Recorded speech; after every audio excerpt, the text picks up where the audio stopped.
Hello, and welcome. Tonight or whenever you've chosen to press play, invite you into a journey that may seem quiet at first, even unremarkable. But as the minutes pass and the ideas begin to build, you may come to realize this is no ordinary self-help book. This is a book about invisible forces.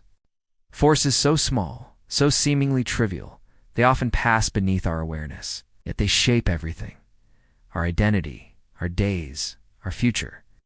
This is Atomic Habits, written by James Clear, a thinker, writer, and strategist whose life was quietly transformed not by grand resolutions, but by a slow, intentional accumulation of effort, by habits.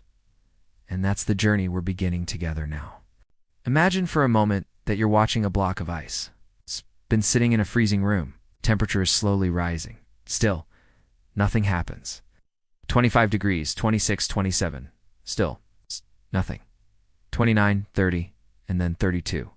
Suddenly a drop of water appears, not because of that moment alone, but because of all the silent effort that came before it. That's the power of compound growth. And that's the philosophy behind Atomic Habits.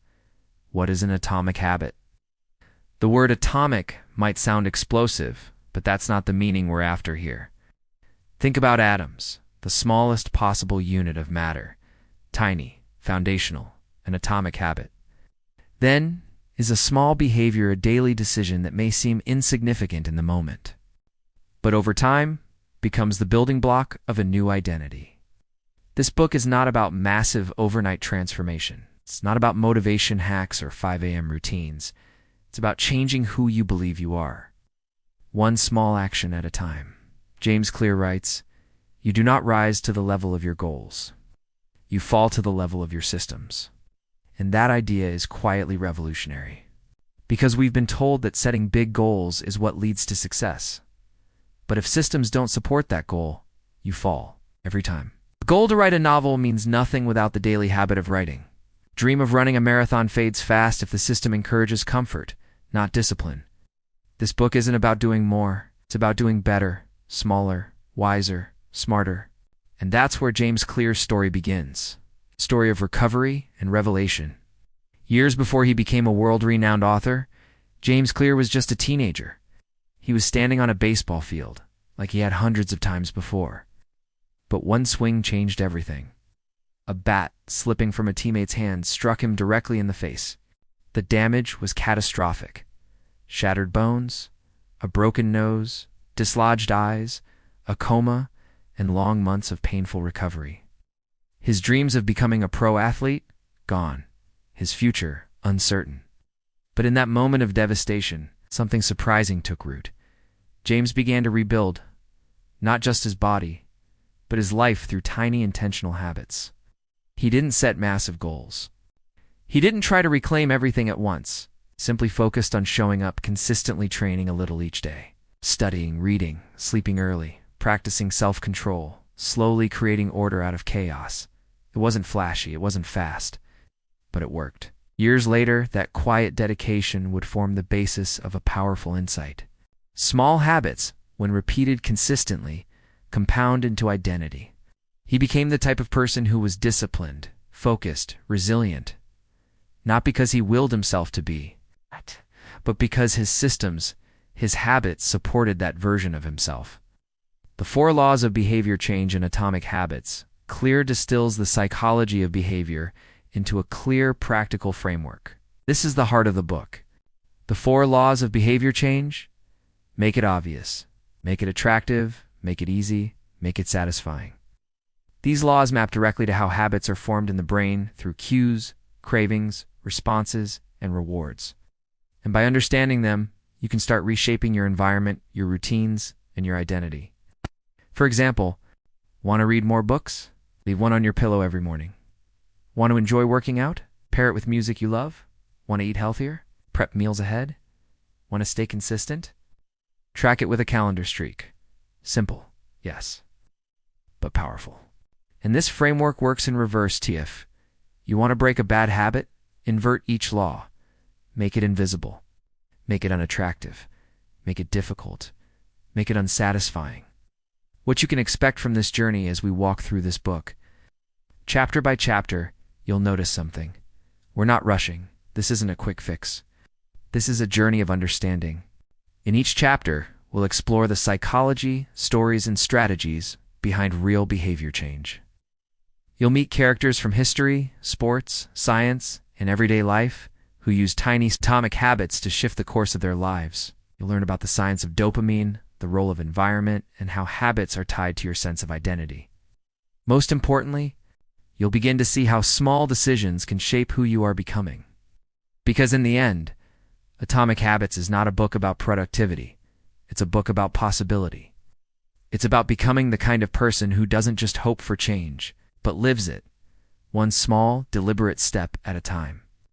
So take a deep breath, let go of the pressure to fix everything, and come with me as we explore a quieter path to greatness. One habit, one choice, one day at a time. Welcome to Atomic Habits. Chapter 1. The Surprising Power of Atomic Habits. Let me ask you something. When was the last time you felt frustrated about your progress? You were trying to build a new habit, maybe working out, writing more, saving money, and despite your consistent efforts, it felt like nothing was changing. You were showing up and doing the work, but still, no results. If that sounds familiar, you're not alone. James Clear opens Atomic Habits with a powerful truth that most people don't want to hear but absolutely need to understand. Habits are the compound interest of self-improvement. That idea is the heartbeat of Chapter 1. It's the reason this book exists. Once you fully grasp it, you'll stop chasing instant breakthroughs. Instead, begin building quiet revolutions. To make this idea stick, Clear uses a brilliant metaphor. The ice cube. Imagine a room chilled to 25 degrees Fahrenheit. There's an ice cube sitting on a table. The temperature begins to rise 26, 27, 28, 10 still. Nothing happens. The ice remains frozen. 29, 30, and even 31. There's no change. At 32, the ice starts to melt. The shift wasn't magical or sudden. It was the result of all the degrees that came before. That's how habits work. Your small actions might seem pointless or invisible, but they aren't wasted. They're stored energy, a series of quiet votes cast for the person you want to become. Eventually, if you stay consistent, the breakthrough happens. This process is what Clear calls the plateau of latent potential. It's that long, invisible stretch between effort and results, the valley where most people give up. You might go to the gym for a month and see no difference. You journal or meditate and still feel anxious. You write daily? And your work still feels awkward, so you quit. Not because the method failed, but because you gave up too early, during the phase where progress was silently building beneath the surface. Clear reminds us, when you finally break through the plateau of latent potential, people will call it an overnight success. But you know it's the result of all those quiet days you showed up. When it didn't, seemed to matter. That's why this chapter isn't motivational fluff, it's a quiet awakening. Here's another surprising insight. Goals don't work the way we think they do. Everyone wants to succeed. The athlete wants gold. The entrepreneur wants a thriving business. The writer wants to publish a bestseller. The student wants top grades. Goals are universal, but results rare. Why? Because goals don't determine successes, do. James Clear writes, "You do not rise to the level of your goals. You fall to the level of your systems." It's a simple but profound distinction. Let's unpack that. A goal is the outcome you want. System is the set of habits and processes that lead to that result. If you're a runner, your goal might be to run a marathon. Your system is your training schedule. If you're a musician, your goal is to master an instrument. Your system is your daily practice. Want to be more present with family? The system could be your phone habits or how you block your time. The truth is, goals can actually get in the way. Why? Because winners and losers often have the same goals. What separates them is the system. Also, achieving a goal is just a temporary change. For example, losing 20 pounds means nothing if your system leads you to gain it back. Goals restrict happiness, we tell ourselves. Once I achieve this, then I'll be happy. But if we embrace systems, we can find joy in the process. Most importantly, goals are at odds with long-term growth. Once the goal is achieved, what keeps you going? Without systems, progress collapses. That's Clear encourages us to stop obsessing over results and start falling in love with the process. Now we arrive at one of the most powerful ideas in the entire book. The real purpose of habits is identity change. Habits aren't about what you achieve, they're about who you become. Think about this. Every action you take is a vote for the type of person you wish to become. Wake up early? It's a vote for being disciplined. Read daily. Vote for being a lifelong learner. Leave your phone during dinner? A vote for being present with loved ones? This is how identities are shaped, not through a grand transformation, but through thousands of small, silent votes that accumulate over time. Clear also emphasizes that habit change isn't about motivation, it's about mechanics. It's your environment, your triggers, your friction, your routines. According to behavioral psychology, habits follow a four-step loop. Cue, craving, response, and reward. In later chapters, Clear dives deeper into how we can design each step. But for now, it's enough to know this. Habits are not destiny. They're designable. To end the chapter, Clear returns to the central theme. Why small changes matter so much. A single tiny habit may seem meaningless in the moment, but repeated day after day, week after week, it becomes powerful. Imagine improving by just 1% each day. Over a year, you won't be twice as good. You'll be 37 times better. That's not fantasy, it's simple math. But the reverse is true too. If you slip by 1% each day, your skills and focus erode over time. That's why small habits are never neutral. They're always moving you toward something. So as chapter 1 closes, we left with a quiet urgency. Your outcomes are a lagging measure of your habits. Your weight reflects your eating habits. Your clutter reflects your organizing habits. Your knowledge reflects your reading habits. If you want different results, don't chase the outcomes change, the habits that precede them. And now, we stand at the threshold of transformation. You've seen the invisible power of habits. You've learned that massive change isn't built on sudden effort but steady, silent practice. And you've begun to understand what James Clear ultimately wants for you. Not just better productivity, not quicker wins, but a quiet, consistent alignment between who you are and who you want to become. Welcome to the path of atomic habits. It's not explosive, but unstoppable. One small change at a time. Chapter 2. How your habits shape your identity. Let me tell you something most people never realize about change.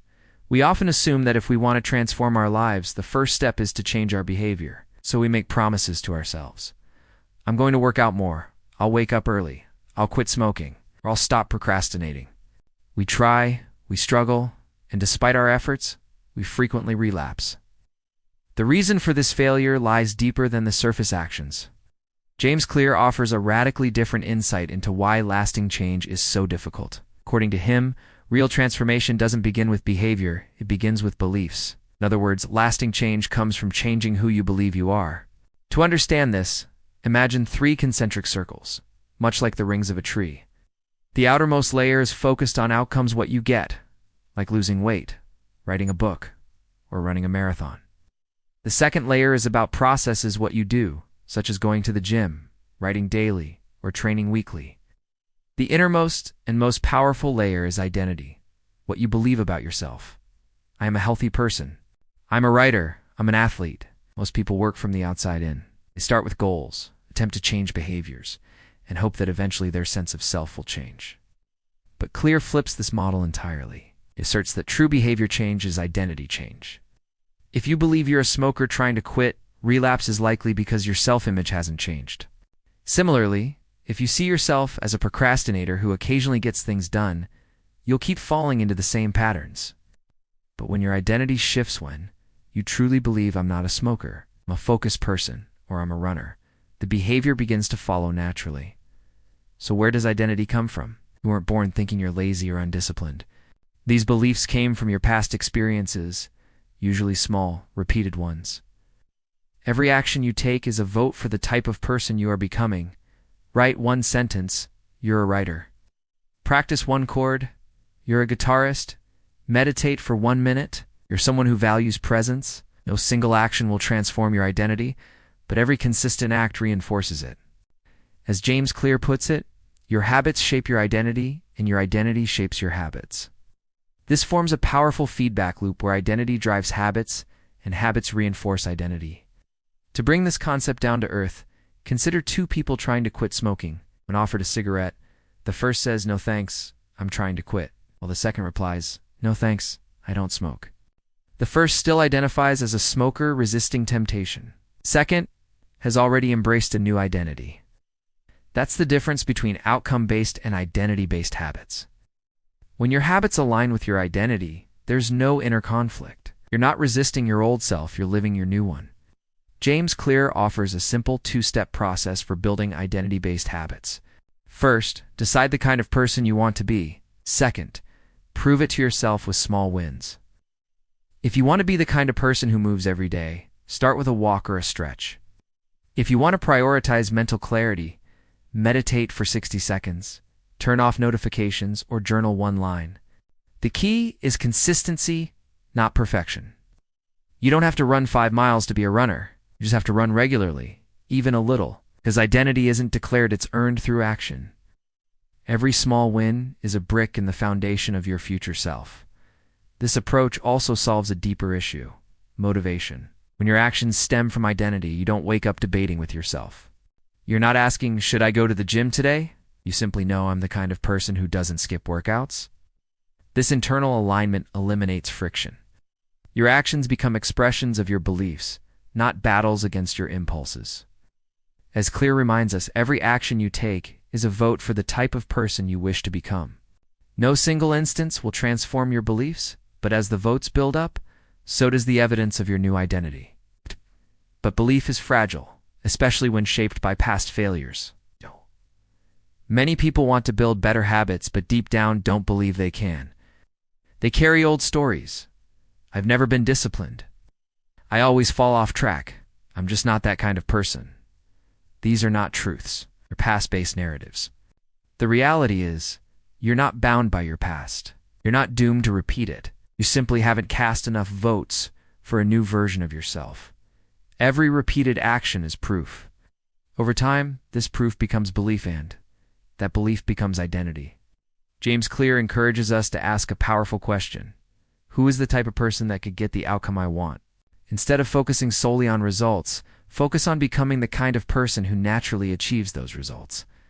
If you want to lose weight, become someone who doesn't miss workouts.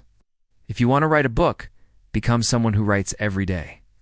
If you want to be present with family, become someone who silences distractions at home. It's not about being perfect. It's about creating alignment between your actions and your ideal self. This is where psychology adds something profound, what researchers call self-signaling. We interpret our own actions as evidence of who we are. When you show up, even on the hard days, and follow through even when no one is watching, you begin to believe, "I'm that kind of person." Once your identity shifts, your brain wants to stay consistent with that belief. You won't want to betray your new self-image. This creates a powerful internal compass, one that continues guiding you even when motivation fades. Ultimately, James Clear doesn't just teach how to hack habits. He teaches how to become someone new, quietly, deliberately, through repeated actions. As this chapter closes, remember, habits aren't just tools for productivity. They are mirrors reflecting your identity. Every small habit is a vote for the person you want to be. You don't need to start big. You just need to start intentionally. Because when your identity is the foundation, your daily actions align with your future self, change no longer feels like forcing something unnatural. It feels like coming home. Chapter 3. How to build better habits in 4 simple steps. Think about a habit you have. Maybe it's brushing your teeth, checking your phone, reaching for coffee, or glancing at your reflection before walking out the door. These actions often happen without conscious thought. You don't pause to decide to simply respond. And that's where James Clear introduces something remarkable. Whether you realize it or not, every habit, good or bad, follows the same neurological pattern. This chapter is about decoding that invisible script and using it to your advantage. Because when you understand how habits work, you can learn to design them with intention and purpose. The habit loop. Decades of behavioral psychology, from Pavlov to Skinner, have uncovered a profound truth. Habits are not random. They follow a predictable loop consisting of 4 stages. Cue, the trigger that initiates the behavior. Craving. the motivational force or desire behind it. Response: the behavior you perform. Reward: the benefit that tells your brain, do this again. Here's a simple example to illustrate. You walk into a dark room you want to see. You flip the light switch. The room lights up. Your brain recognizes the success of the action and stores it, so next time, it becomes automatic. Why this loop matters: understanding this loop is powerful because it gives you control. If you want to build a good habit, you need to create a clear cue, attach it to a strong craving, make the response easy, and ensure the reward feels satisfying. If you want to break a bad habit, you reverse the process, make the cue invisible, the craving unattractive, the response difficult, and the reward unsatisfying. But James Clear takes this even further by transforming this neurological pattern into a practical tool called the 4 Laws of Behavior Change, a framework that helps anyone trying to form or break a habit. The 4 laws of behavior change here are the 4 laws, each corresponding to a stage in the habit loop. Make it obvious you can't act on what you don't notice. Visibility is the first step. Want to go to the gym? Lay out your clothes the night before? Want to drink more water? Keep a bottle where you can see it. Make it attractive. We're drawn to things that are appealing. Pair your habit with something enjoyable like listening to your favorite playlist while working out or enjoying a treat after completing a task. Make it easy. Simplicity wins. Reduce the friction. Start small. Want to write a book? Start with 1 sentence. Want to cook healthy? Prep just 1 ingredient. Momentum matters more than intensity at the beginning. Make it satisfying. Your brain needs to feel good about the action. Immediate rewards reinforce behavior. Track your progress visibly or reward yourself emotionally, whatever helps your brain associate the habit with a positive outcome. Why this works? The science behind the simplicity this method works because it aligns with how the brain is wired. Your brain loves patterns. It can repeat effortlessly. Reward signals release dopamine, reinforcing the loop and encouraging repetition. The more a behavior is repeated and rewarded, the more automatic it becomes. That's why Clear emphasizes systems over goals. A goal is a moment in time. A system is a continuous process. Habits are the invisible foundation of effective systems. The inverse. How to break a bad habit. To break a habit, simply invert the 4 laws. Make it invisible. Make it unattractive. Make it difficult. Make it unsatisfying. Want to stop mindless scrolling? Hide your phone or delete the app. Remind yourself of how tired and unproductive you feel afterward. Use blockers. Ask a friend to keep you accountable. This approach isn't about guilt, it's about reshaping your environment to support better decisions. Systems over willpower. Here's one of the most liberating truths from this chapter. You do not rise to the level of your goals, you fall to the level of your systems. Goals give you direction. Systems make progress possible. And habits are what hold those systems together. Without understanding this structure, you're just guessing. With it, you're designing your future. Practical takeaway? Identity plus system equals transformation. Chapter 2, focused on identity, asking, who do I want to become? Chapter 3 gives you the system to get there by applying the 4 laws to your daily life. For example, if you want to become someone who writes every day, make it obvious. Put your notebook on your pillow. Make it attractive. Brew your favorite tea before writing. Make it easy. Start with just 1 sentence. Make it satisfying. Track your streak on a calendar or app. This isn't motivation, it's design. And that's the secret. Final thoughts. The real secret to better habits isn't willpower or discipline. It's not about talent or effort alone. It's about understanding the hidden pattern that your brain is already following and using that knowledge to your advantage. When you make habits obvious, attractive, easy, and satisfying, you remove resistance and create a structure that supports consistent action. Stop waiting for change and start building it, 1 small step at a time. Chapter 4. The Man Who Didn't Look Right. There's a moment in this chapter. Quiet. Almost casual that lingers in your mind long after you've turned the page.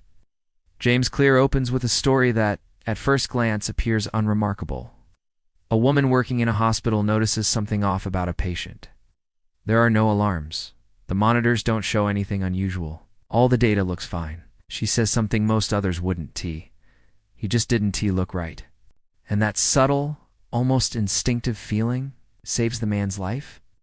This phenomenon is called situational awareness, the ability to detect subtle changes in your environment and recognize patterns before they develop into problems.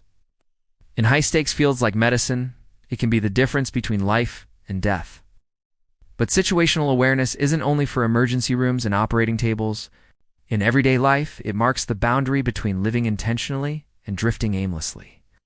This chapter delves into that razor-thin edge awareness and why the ability to notice what is happening around and within you is the foundation of all meaningful habit change. Habits begin with awareness. One of the key truths about habits is that most of them operate beneath our conscious radar. We don't typically make a deliberate decision to open our phones and start scrolling. We don't set a plan to bite our nails or mindlessly check the fridge. These actions just happen, and that is the hidden danger of unconscious behavior. James Clear emphasizes a vital point here. You cannot change a habit that you're not even aware of. That's why he puts so much emphasis on developing self-awareness. Before you attempt to shift your habits, build a new routine, or pursue a better version of yourself, you must first see clearly what your current reality looks like. The habit scorecard, bringing the invisible to light to aid this process of self-discovery. Clear introduces a deceptively simple yet powerful tool, the habit scorecard. The instructions are straightforward. Write down every habit you typically perform in a day. Then label each one as positive, negative, or neutral. For example, wake up, drink water, skip breakfast, commute to work, read during lunch, watch YouTube for an hour, brush teeth, that's it. The goal here is not to pass judgment or shame yourself into change. The goal is simply to see yourself more clearly. This exercise allows you to become the observer of your own behavior rather than just the performer of it. And when you finally see the full picture, a powerful shift occurs. You stop blaming yourself in vague, unhelpful ways, telling yourself you're just lazy or undisciplined. Instead, you begin to notice systems. You might realize, oh, I always open TikTok after lunch, or I snack the most when I sit in the living room. These are not random, they are cues. Recognizing cues is the essential first step toward rewiring your habits. Awareness. The hidden superpower. Let's take a step back and reflect on this. Habits shape our lives, but our awareness shapes our habits. James Clear quotes Carl Jung, "Until you make the unconscious conscious, it will direct your life, and you will call it fate." That insight echoes through every part of this chapter. Many of the problems we face, procrastination, distraction, overeating, poor sleep, aren't actually failures of discipline or motivation. They're failures of awareness. Awareness is like a form of pattern recognition. And once you recognize a pattern, you can redesign it. How identity ties into awareness. Back in Chapter 2, Clear introduced the concept that true, lasting habit change is tied to identity. In this chapter, that idea takes on deeper meaning. Let's say you've become aware of a habit loop you follow almost every night.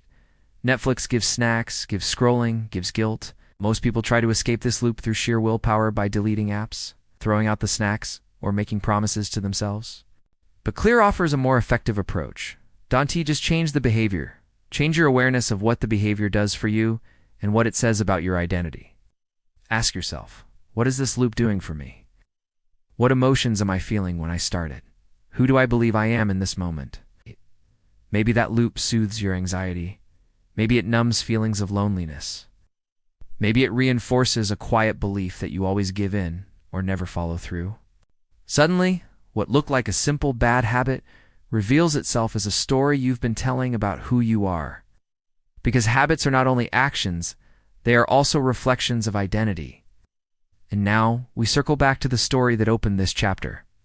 The nurse who saved her patient did so not because of data or machines, but because she had developed a deep awareness.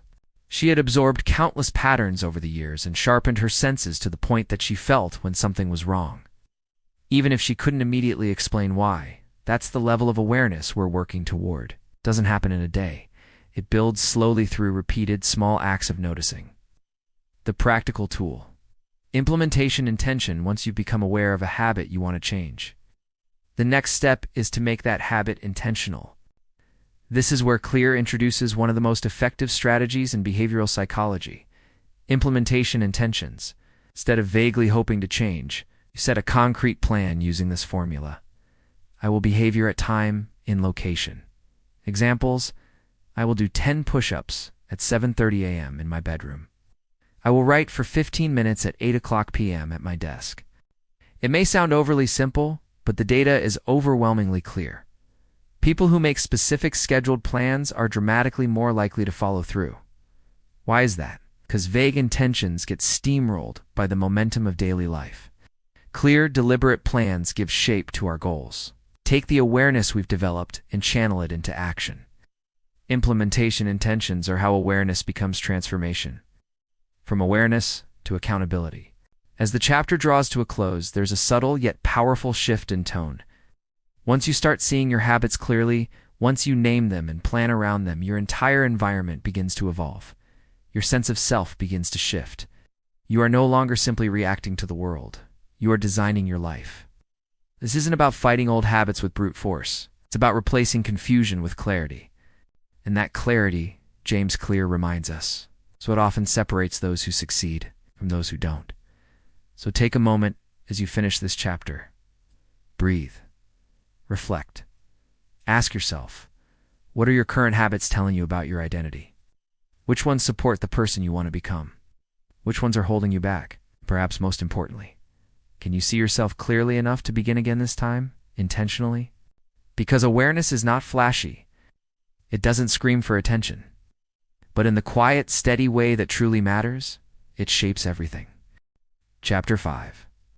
The best way to start a new habit: you wake up and reach for your toothbrush. After your shower, you naturally turn toward the kitchen. Following your morning coffee, you might instinctively check your phone. These moments are not random, they're anchors, embedded rhythms in your day that happen almost without conscious thought. What James Clear highlights in this chapter is just how powerful these anchors truly are. With a small shift in design, they can serve as the foundation for any new habit you wish to adopt. This chapter introduces the concept of habit stacking, a method so straightforward and effective that it becomes the silent structure behind lasting personal change. The power of anchoring. Why when matters more than what? Clear begins by pointing out a critical misunderstanding. Most people believe they lack motivation, but in reality, they lack clarity. We often declare our intentions. I want to read more. I want to meditate. I want to eat healthier. But we rarely define when and where these habits will take place. Without specific anchors in time and space, these intentions float unmoored and eventually disappear. This is where the concepts of implementation, intentions, and habit stacking prove essential.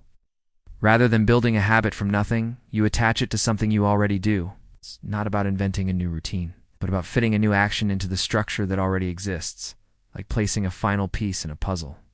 Habit stacking, the formula that builds behavior. Clear introduces a powerful yet simple formula. After current habit, I will new habit. That's the entire strategy. Consider the following examples. After I pour my cup of coffee in the morning, I will meditate for 1 minute. After I take off my work shoes, I will immediately change into workout clothes. After I brush my teeth, I will write down one thing I'm grateful for. After I sit down to dinner, I will say one kind thing to my partner. This method works because your brain already recognizes and trusts the original cue. You've performed these anchor behaviors hundreds of times. Now, by sliding a new behavior into the sequence, the brain begins to adopt it automatically. Over time, this pairing becomes second nature, which is the essence of habit formation. Reliable cues triggering consistent actions.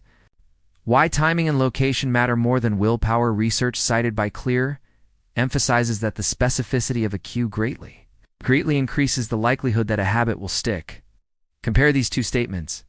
I'll meditate every day versus I'll meditate for 1 minute after I pour my morning coffee at 7 a.m. In the kitchen, the latter is far more actionable. It's not about relying on motivation. It's about reducing friction. When the steps are clear and flow smoothly, your brain will follow through with minimal resistance. This isn't about forcing change. It's about designing it into your life. How to choose the right anchor habit. Not every existing habit is a strong anchor. Some are inconsistent, lack a defined time or place, or are emotionally draining. To build a reliable habit stack, your base habit should be stable, occur in a consistent location, and be emotionally neutral or positive. Examples of ideal anchor habits include waking up, brushing your teeth, making coffee, taking a shower, closing your laptop, turning off the TV, and getting into bed. Once you've identified a strong anchor, simply pair the new habit directly after it. The neuroscience of cues and routine. Beneath the surface, something fascinating is happening in your brain. Every time you respond to a cue with a repeated action, your brain begins forming a chunk of behavior and neural loop that ties the cue to the action. With each repetition, the connection strengthens, and the behavior becomes more automatic. Eventually, the cue alone will trigger the habit. This is how a deliberate choice becomes second nature, requiring less mental energy. Habit stacking accelerates this process by using trusted cues to forge these connections quickly and reliably. Habit stacks and identity. This method also connects deeply with the concept of identity-based habits introduced earlier in the book. Every habit you perform is a vote for the kind of person you want to become. If you stack reading after making coffee, journaling after brushing your teeth, or doing push-ups after turning off your work laptop, you're reinforcing identities like, I'm a reader, I'm mindful, or I take care of my health. Habit stacking, then, becomes more than a behavioral tool. It becomes a daily narrative about who you are becoming. Experimenting with your stack. A realistic approach. Clear advises starting small. Don't attempt to stack 10 habits at once. Begin with one habit so small it almost feels silly. One push-up, one page, one breath. Once that small stack becomes stable, you can expand. For example, a larger chain might look like this. After I pour my coffee, I will meditate. After I meditate, I will write in my gratitude journal. After I journal, I will open my laptop and begin my most important task. This is a habit chain, a sequence that builds momentum through your day. But the effectiveness of the chain depends on the strength of the first link. Start small. Start anchored. Stacking for removal. Using the same technique in reverse, although the chapter primarily focuses on building new habits. The same method can be used to break undesirable ones.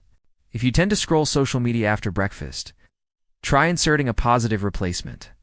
After I finish breakfast, I will take a 5-minute walk. This disrupts the existing cue-response loop and replaces it with a healthier alternative. Over time, the craving diminishes as the brain no longer associates the cue with the old behavior. Again, the strategy isn't about force, it's about thoughtful design. Final thoughts. You are what you repeat, as this chapter concludes. Claire emphasizes a central idea. You don't need more willpower, you need better systems. These systems begin with small, intentional, and well-placed cues. A new habit doesn't start with a massive decision. It starts with a simple, actionable formula. After this, I will that. This is how you shape your future, not with dramatic shifts, but with subtle, consistent anchors. So ask yourself, what can you stack today? What steady anchor already exists in your life that could carry a new behavior? Start there. Remember, it's not about intensity, it's about consistency. Because the true architecture of identity is built from tiny habits, stacked and repeated with purpose. Chapter 6. Motivation is overrated. Environment often matters more. You walk into a room. Without a thought, you flip on the light. You enter your kitchen and suddenly feel like snacking even. If you weren't hungry a second ago, you sit on the couch and without thinking, reach for the remote. That's not your motivation at work. That's your environment. And in this chapter, James Clear makes a case that can transform your habits not by changing you, but by changing what surrounds you. The myth of willpower. Let's start with a hard truth. Most of us overestimate motivation and underestimate design. Clear points out something most of us know deep down. We rarely choose habits in a vacuum. We respond to the environment around us. If the chocolate is on the counter, we eat it. If the phone is face up next to us, we check it. If the book is in the drawer, we forget it exists. Motivation fails when the environment works against us. But when the environment is designed for our habits, our success feels effortless. That's the shift Clear wants us to make. From how can I stay disciplined, to how can I design my space so that good habits are the default. The environment as a silent architect of behavior. Think about how a casino is laid out. There are no windows, no clocks. The lighting is soft, the sound is muffled, and the slot machines are placed at strategic intersections. Why? Because the environment has been engineered to keep you inside, disoriented, and playing. Now flip that idea. What if you engineered your surroundings, but for your benefit? What if your home, workspace, and daily routes were quietly nudging you toward better choices? You wouldn't need to fight temptation. You'd simply stop seeing it. Environment Design 101. Make cues obvious. Here's the first principle. Make the cues for your good habits obvious and visible. Want to practice guitar more? Keep the guitar on a stand in the center of the room, not in a case under the bed. Want to drink more water? Just put a full glass on your desk before you sit down to work. Want to eat healthier? Make fruit the first thing you see in the fridge. Put junk food in opaque containers and hide it at the back. This isn't about discipline. It's about visibility. If the cue is out of sight, it's out of mind. If it's in sight, it becomes a silent invitation. The brain's association with space clear points to a fascinating fact about how our brains work. We just associate behaviors with time. We associate them with places. For example, you may feel focused at your work desk. You may feel sleepy in your bedroom. You may feel hungry when you walk into the kitchen even if it's 10 minutes after dinner. These associations form because of contextual cues. The place becomes a trigger. So here's the practical takeaway. Assign specific spaces for specific habits. Read in a designated chair. Write at a clean, quiet desk. Meditate in a consistent corner. Eat only at the dining table. Never scroll in bed. When you split environments by intention, you reinforce the behavior in your brain. Each time you return to that space, your brain says, "Oh, we do this here." And the habit becomes easier.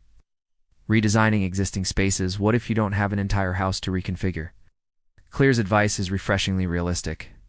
You don't need more space. You just need better cues. Here's how you can layer multiple environments in a single room. Use a different corner of the room for each activity. Rearrange your furniture to create physical boundaries. Change the lighting or scent for different tasks. Use objects to define the task. Headphones for focus. A cushion for meditation. A candle for reflection. Even slight tweaks like turning your chair to face a different direction can tell your brain this is a new mode. The clearer the boundary, the easier the habit. The inverse is also true. Remove the cues for bad habits. Just as you make good cues visible, you make bad cues invisible. This is the second pillar of environment design. It's easier to avoid temptation than to resist it. Claire offers practical examples. If you always check your phone during work, leave it in another room, or use a timed lockbox. If you binge TV at night, unplug the TV, or remove the batteries from the remote. Social media pulls you in, log out every time, or delete the app from your home screen. The idea is simple. Make the bad habits harder.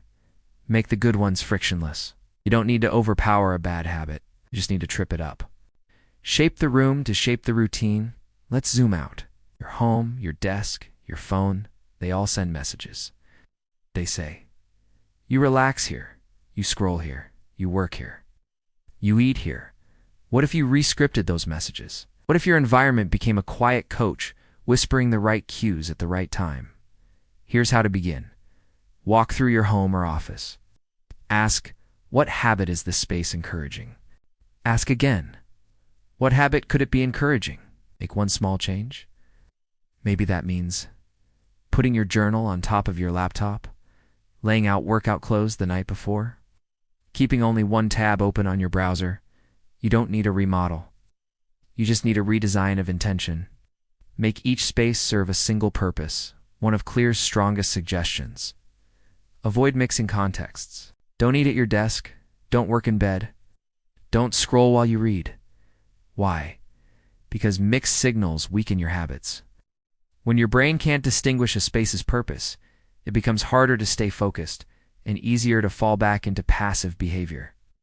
So even if you live in a single room, create zones, a reading corner, a writing desk, a sleeping area.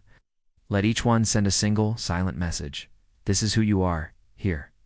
Your environment is always evolving, so should your design finally, Clear reminds us. Environment design isn't one and done. It's ongoing. Your needs change. Your routines change. Your life changes. So revisit your spaces regularly.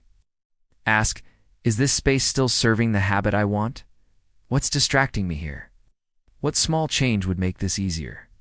Remember, the design is never final. It evolves with you. Summary, let the space do the work. Let us end with a recap of what you've learned in this chapter. Willpower is a poor long-term strategy. Environment is a quiet, consistent force. Cues drive behavior, so make the good ones obvious and the bad ones invisible. Assign each space a specific purpose to reinforce identity-based habits. Start small. One space, one tweak, one habit at a time. The question isn't, how do I stay disciplined?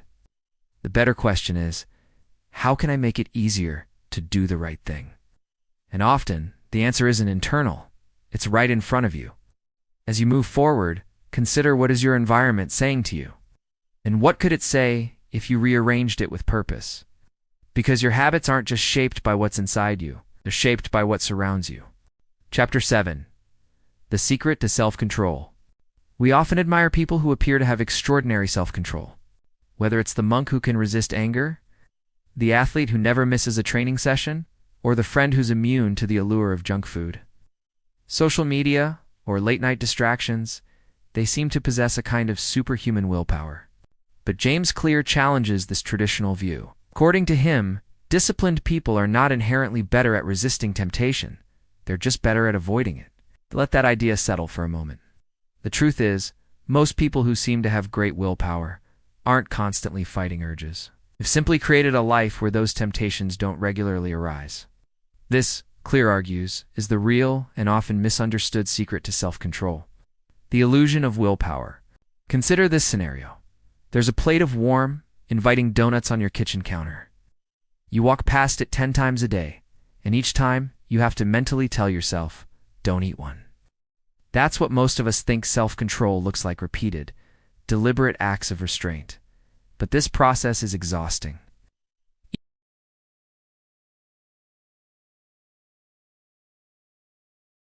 Even if you manage to resist every time, each instance chips away at your mental energy just a little bit. Now imagine an alternative situation. The donuts aren't in the house at all. You don't see them, so you don't think about them. Suddenly, not eating a donut isn't a test of strength, it's a non-issue. Clear puts it simply. It's easier to practice self-restraint when you don't have to use it. Cue-driven behavior. Why temptation works on us. To truly understand why temptation affects us, we need to revisit the idea of the habit loop. Every habit begins with a cue, something that grabs your attention. Here's the fascinating part. You can't crave what you don't notice. You don't start craving cookies unless you see them. You don't feel the urge to scroll through your phone unless it buzzes or lights up. You don't feel the itch to shop unless you read in a store or scrolling through a shopping app. Cues are what trigger cravings, and those cravings then lead to action. That's why Clear insists that mastering temptation, ISNT, about building ironclad discipline, it, S about cutting off the cue before it can spark desire.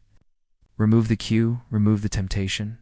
James Clear tells the story of a man who lost over 100 pounds, not through harsh diets or extraordinary willpower, but by systematically removing the triggers that led to poor choices. This man stopped watching cable TV to avoid mindless late-night snacking. He left his phone in another room during meals to remain present and prevent boredom eating. He packed healthy lunches ahead of time so that when lunchtime came, junk food wasn't even an option. Each of these small, intentional changes removed a cue from his environment. He wasn't in a constant battle to resist. It simply created an environment where there was nothing to resist. That's the key principle Clear promotes. Self-control is a short-term strategy. Environment design is a long-term one. The power of inaccessibility. There's a psychological concept called the 20-second rule, which suggests that if something is just 20 seconds harder to access, we tend to do it less. Conversely, if it's 20 seconds easier, we're more likely to do it. Slight delay or ease can be incredibly effective in shaping habits. If you want to curb a bad habit, make it inconvenient, make it less visible, make it even a little bit annoying to access. For example, unplug your TV and put the remote in a drawer. Delete tempting apps or move them to a hidden folder on your phone. Use app blockers or set timers to create a barrier before you can use certain apps. If you're trying to avoid impulse purchases, leave your wallet at home when passing by your favorite stores. The goal is to create just enough friction that your automatic behavior gets disrupted before it can turn into action. People with high self-control rarely use it. One of the most powerful revelations in this chapter is that people with high self-control actually spend less time in situations that test it. They don't succeed because they fight temptation better. They succeed because they avoid the fight altogether. They don't keep junk food in the house. They don't go to bars if they're trying to quit drinking. They don't charge their phones next to their beds. They leave them across the room or in another space entirely.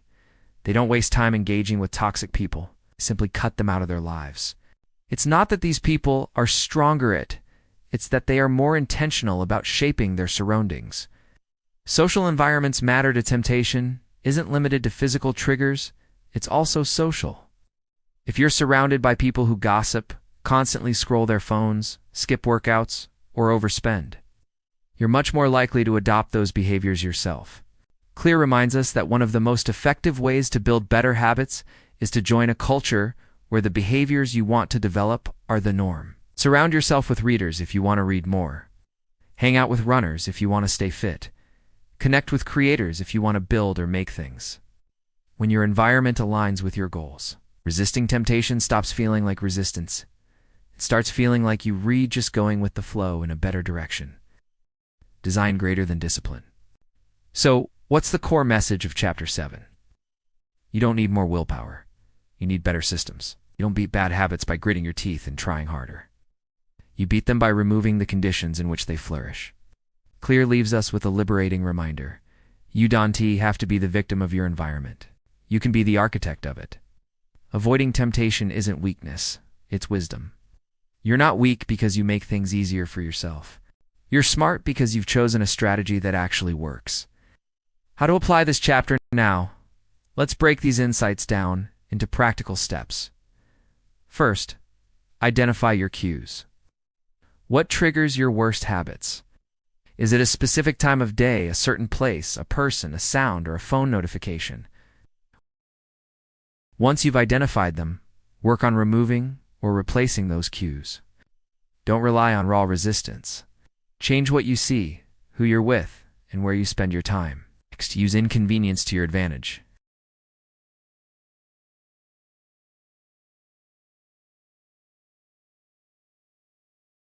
Make your bad habits 20 seconds harder to access. Add friction wherever you can. Also, surround yourself with people who support your goals. Join communities that embody the behavior you want to adopt.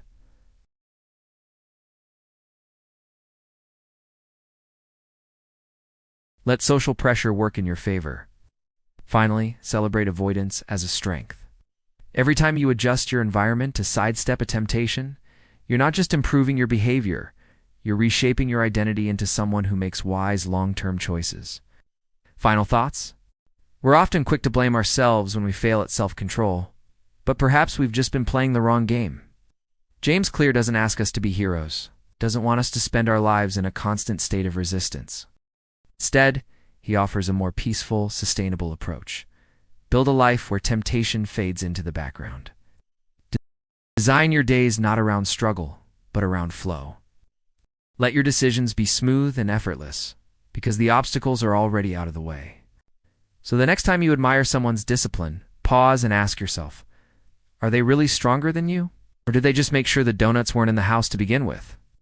You are not defined by your willpower. You are shaped by your environment. And the good news, you have the power to shape it, because the highest form of self-control is not needing it at all. Chapter 8. How to make a habit irresistible. The second law of behavior change. Make it attractive. Let's pause for a moment. Close your eyes and think of a habit you want to build. Maybe it's exercising daily, eating healthier, reading every night, or practicing gratitude. Now ask yourself, does that habit feel attractive? Or does it feel like a chore, a duty, something you should do, rather than something you want to do? James Clear points out a vital truth.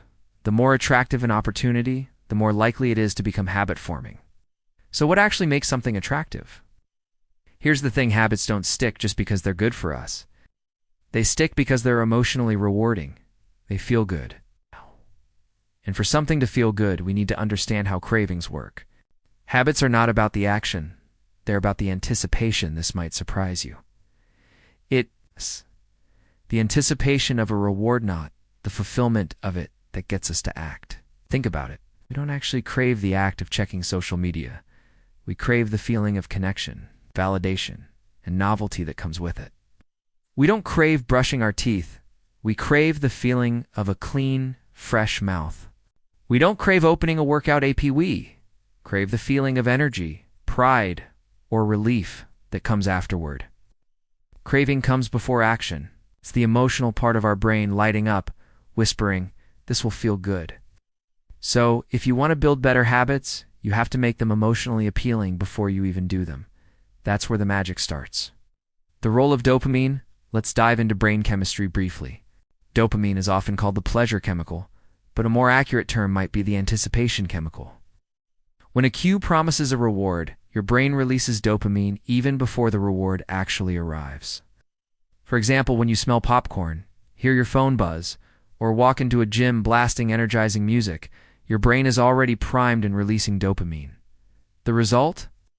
High dopamine levels create high motivation.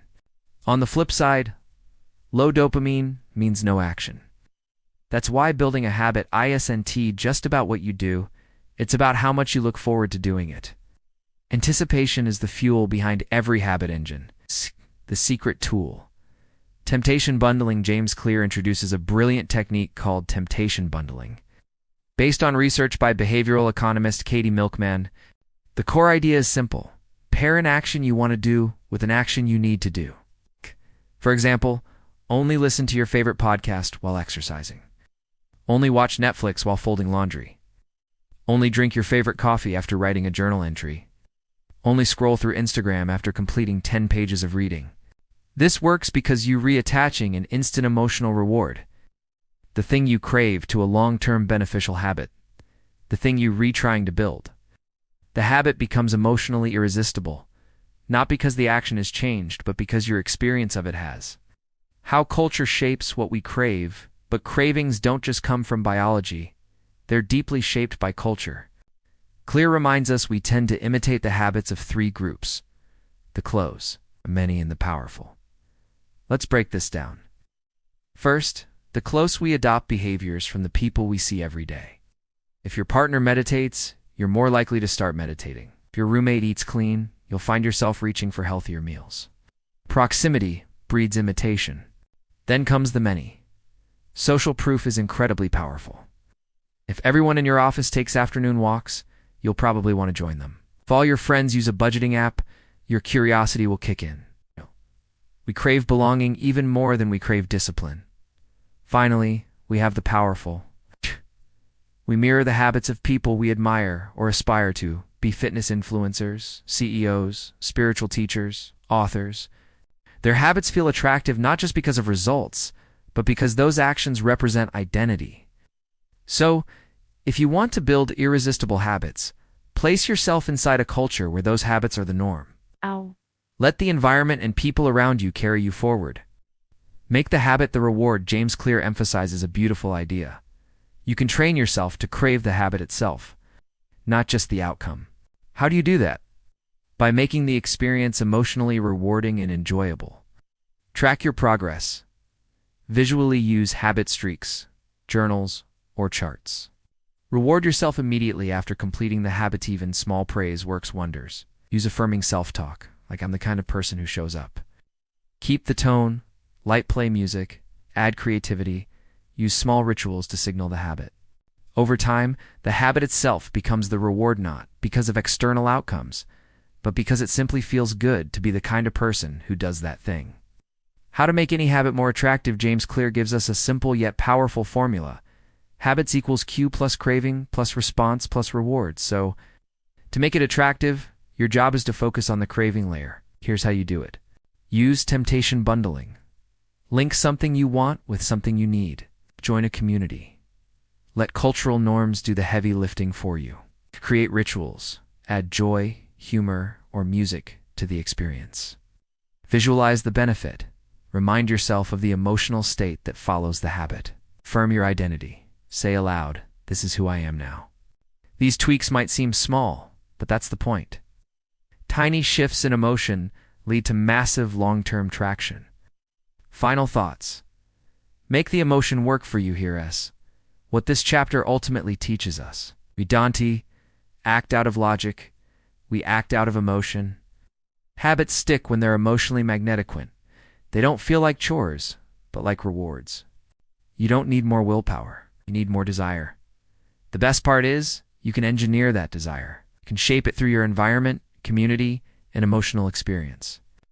So the next time you struggle to build a good habit, don't ask yourself how to be more disciplined. Ask instead, how can I make this feel good before it even happens? Because your brain doesn't care what's good for it. It only cares what feels good. And the beautiful truth, you can design that feeling. You can build that craving. And once you do, the habit will follow. Habits begin with emotion. Let yours begin with joy. Because when a habit becomes attractive, it becomes inevitable. Chapter 9. The role of family and friends in shaping your habits. When we think about changing our habits, we often imagine it as a deeply personal journey, a solo project that requires willpower, discipline, and private determination. It's something we believe happens within us, as an internal decision. But James Clear introduces a powerful perspective that challenges this assumption. He writes, one of the deepest human desires is to belong. This desire to belong to a family, a group of friends, a team at work, or even an online community holds tremendous sway over how we behave. People around us, often without us even realizing it, influence our actions in profound ways. The truth is, you can set out to change your habits alone. You can make all the right plans and set clear goals.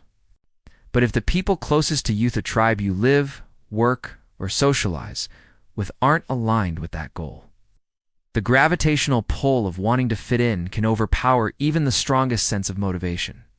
This chapter is about recognizing and using that invisible force of social influence. It's about understanding how your relationships shape your behavior and how you can turn that force to your advantage. Think about your own habits for a moment. Now ask yourself, where did they come from? You might find that many of your daily routines aren't entirely your own creation. Maybe you drink the same kind of coffee your partner likes. Perhaps your workout habits soar. Lack of them mirror those of your closest friends. Your approach to money, whether you save, spend, or shop impulsively, might closely resemble that of your family or social circle. Even the way you speak, dress, and behave is likely influenced by the people you spend the most time with. This isn't just coincidence. It's a product of conformity. James Clear explains, when changing your habits means challenging the tribe, change is unattractive. When changing your habits means fitting in with the tribe, change is very attractive. This is a vital insight. We're social creatures, and we naturally imitate the behaviors of those we admire, love, or depend on. So a smart question to ask ourselves is, how can we find a tribe where the behavior we desire is considered normal? Clear outlines 3 layers of imitation, 3 groups of people whose habits we tend to adopt, often unconsciously. The first group is the close, our family and friends. These individuals have the most powerful influence on us simply because we spend the most time with them. Proximity amplifies their emotional impact. If your friends regularly go to the gym, there's a high chance you'll eventually join in. If your partner eats vegetarian, you might be inspired to try it. If your roommate studies late into the night, you'll likely follow that pattern. You don't need to be told what to do. Just being around them shapes your habits by osmosis. The second group is the influence of social norms. Imagine walking into a quiet restaurant where everyone is whispering. You'll instinctively lower your voice. Think about your first day at a new job when you're unsure of how to behave. What do? You watch everyone else and copy them? That's how human beings avoid social rejection. We model ourselves on what we see others doing, as Clear puts it. Most days we'd rather be wrong with the crowd than right by ourselves. That's how deeply we're wired for conformity. The third layer is the powerful those with status. We don't just copy our peers. We also mimic people we look up to. These are the respected, the successful, the wise, the attractive. If someone we admire writes every day, meditates, runs marathons, reads deep books, or journals each morning, we want to be like them. We begin to copy their routines, not just because of what they do, but because of who they are. This is the key to forming new habits. It's not just about changing what we do, it's about reshaping who we want to become. This leads to a crucial insight about identity and belonging. Clear writes, when your behavior aligns with the values of your tribe, you feel a sense of belonging. And when a habit fosters that sense of connection, it doesn't feel like a burden anymore. It feels meaningful. It becomes a way of expressing. This is who we are. This is what we do. This is how we live. So take a moment and reflect. Who are the we in your life? What habits define your current tribe? Are those habits moving you closer to or further from the person you want to become? Sometimes the biggest change isn't about switching up your daily routine. It's about changing your room, the people you spend your time with. Thankfully, Claire doesn't leave us with just the theory. He gives us practical strategies on how to use the tribe to our advantage. First, he recommends joining a group where your desired behavior is the norm. If you want to write more, join a writing group. If you want to lift weights, go to a gym where people consistently train. If your goal is to save money, surround yourself with frugal individuals. Don't fight against the force of social pressure. Instead, redirect it to support your new identity. Second, create shared goals. People are more likely to stick with habits when they're part of a collective mission. Start challenges with others. Invite accountability partners. Stay in touch through group chats. Make your personal progress part of a larger story that's shared and supported. Third, celebrate shared victories. When everyone in your group feels proud of a collective achievement, the emotional boost enhances motivation. The tribe reinforces the behavior not just with logic, but with excitement, celebration, and shared pride. This is the kind of positive reinforcement that habits thrive on. But what happens when your current tribe resists your change? This is a painful and very real situation. Clear is honest about it. Unsurprisingly, you'll find it hard to go against the grain. And sometimes, changing your habits means reevaluating your relationships. There are a few things you can do in this situation. You can lead by quiet example, hoping others may follow your lead over time. You can seek new communities and add layers of support without necessarily cutting ties with everyone. And you can strengthen your personal identity, affirming to yourself who you are becoming, even if others don't recognize it yet. Claire delivers one of the most powerful lines in the chapter when he says, "It's hard to change your habits if you never change the group you belong to." That statement may sting, but it's also incredibly empowering, because it reminds us that we always have a choice. We can choose the environments we step into. We can choose the people we align with. This chapter isn't about manipulating others or giving in to peer pressure. It's about social design, intentionally placing yourself in environments that make your desired identity feel natural, accepted, and even expected. As James Clear emphasizes throughout his book, behavior is driven by belonging. So the next time you aim to change something about yourself, ask, is there a tribe that already lives this way? Can I become part of their world? Because when your new habit becomes the cost of entry into a community you admire, you'll adopt it not reluctantly, but eagerly, consistently, and deeply. And that's when real change happens. That's when transformation becomes not just possible, but inevitable. Because, as Clear concludes, you don't rise to the level of your goals. You fall to the level of your systems. And often, your strongest system is the people around you. Chapter 10. How to Find and Fix the Causes of Your Bad Habits. James Clear opens this chapter with a powerful insight. Bad habits are autocatalytic. The process feeds itself.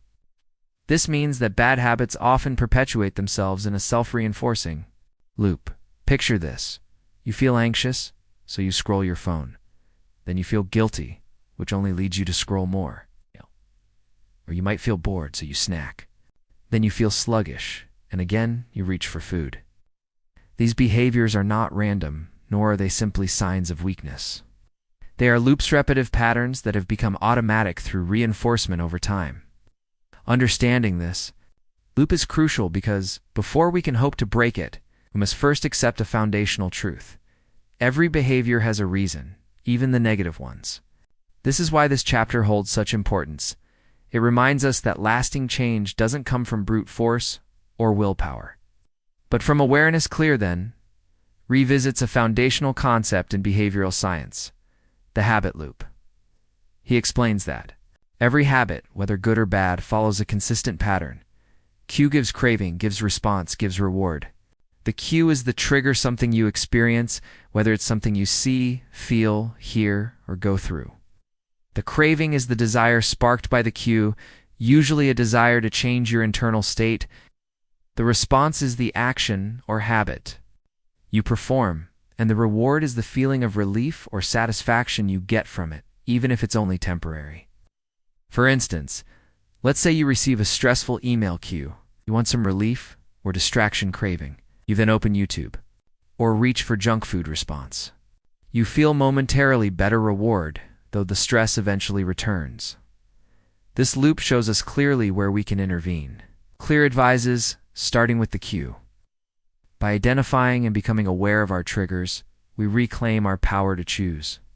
Differently, the first actionable step Clear provides is awareness, cultivated through habit reflection. Before changing a bad habit, you need to observe it clearly.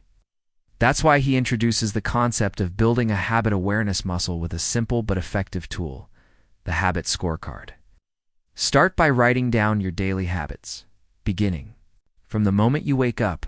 For example, wake up, check phone, make coffee, scroll social media, brush teeth, skip breakfast, commute while anxious, arrive late. Then label each habit as good plus bad or neutral equals. The goal here isn't to judge yourself or try to fix anything right away. It's to observe, to learn to see your habits for what they really are. Over time, especially with destructive or unhealthy habits, repetition makes them invisible. You stop noticing them. They just happen automatically. But the habit scorecard shines a light on these patterns, bringing them back into conscious awareness. Next comes the task of identifying the true cue. Here's where things get particularly insightful. Most bad habits don't begin with the behavior itself, they begin with a feeling, as Clear explains. Many of our bad habits are coping mechanisms for dealing with emotions such as stress, boredom, anxiety, or loneliness. You might think your habit is, I smoke when I'm on break, but underneath it's really, I need a moment to decompress and feel in control. Or you may say, I stay up late watching TV, but the deeper truth is I'm dreading tomorrow and trying to delay it. The key here is to stop asking, why is this behavior bad? And instead ask, what problem is this habit trying to solve? Or what emotion is this habit helping me escape? Or what deeper need is this behavior pointing to? These reflective questions often lead to breakthroughs, revealing the emotional architecture behind your habits. Once you've identified the cues and emotional drivers, you can begin to cut bad habits off at the source. This involves making intentional changes to your environment before the craving even begins. Clear shares some of his favorite strategies for this. The first is to make the cue invisible. If you're trying to stop eating junk food, don't leave chips out on the kitchen counter. If you want to stop checking your phone in bed, keep it out of your bedroom. If you want to avoid doom scrolling, log out of apps or hide them. As Clear puts it, it's easier to avoid temptation than to resist it. This is what he calls upstream change. You don't just try to fix the behavior after it's started. You alter the conditions that allow it to happen in the first place.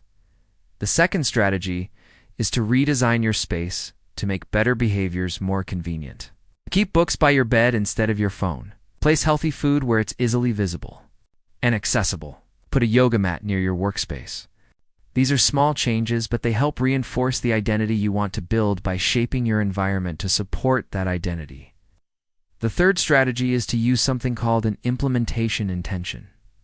This is a powerful technique. Instead of vague goals like, I'll eat better, you set specific plans like, if I get stressed, I will take 5 deep breaths and make tea. In doing so, you build an alternate response that still meets the emotional need, but in a healthier, intentional way. Sometimes, though, changing your environment isn't enough, because the cue exists within you and your emotions. Clear challenges us to build emotional resilience, which means learning to deal with your feelings in new ways. This means sitting with boredom instead of reacting to it. It means noticing cravings without immediately responding. It means observing your stress rather than trying to suppress it. And it means naming your emotions rather than acting them out through behaviors. This goes beyond habit, work.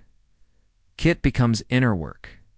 Ultimately, changing habits means changing identity, and that's deeply emotional work.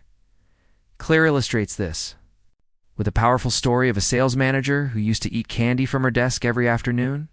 At first, it seemed like a basic sugar craving. But after some reflection, she realized this happened only after her boss passed by with a harsh look. The candy wasn't just about sugar, it was a comfort against anxiety, like she couldn't control. her boss's behavior, but she could notice the pattern and build a new one, taking deep breaths, placing a note of affirmation on her monitor, and making tea instead of grabbing candy. This was a small shift, but it led to a big change. It's a perfect example of the art of noticing instead of fighting, replacing instead of repressing. In his final reflections, Clear reminds us that bad habits are not signs of failure.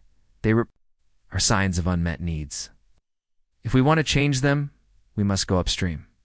To go upstream, we must first get honest. We must pause and reflect.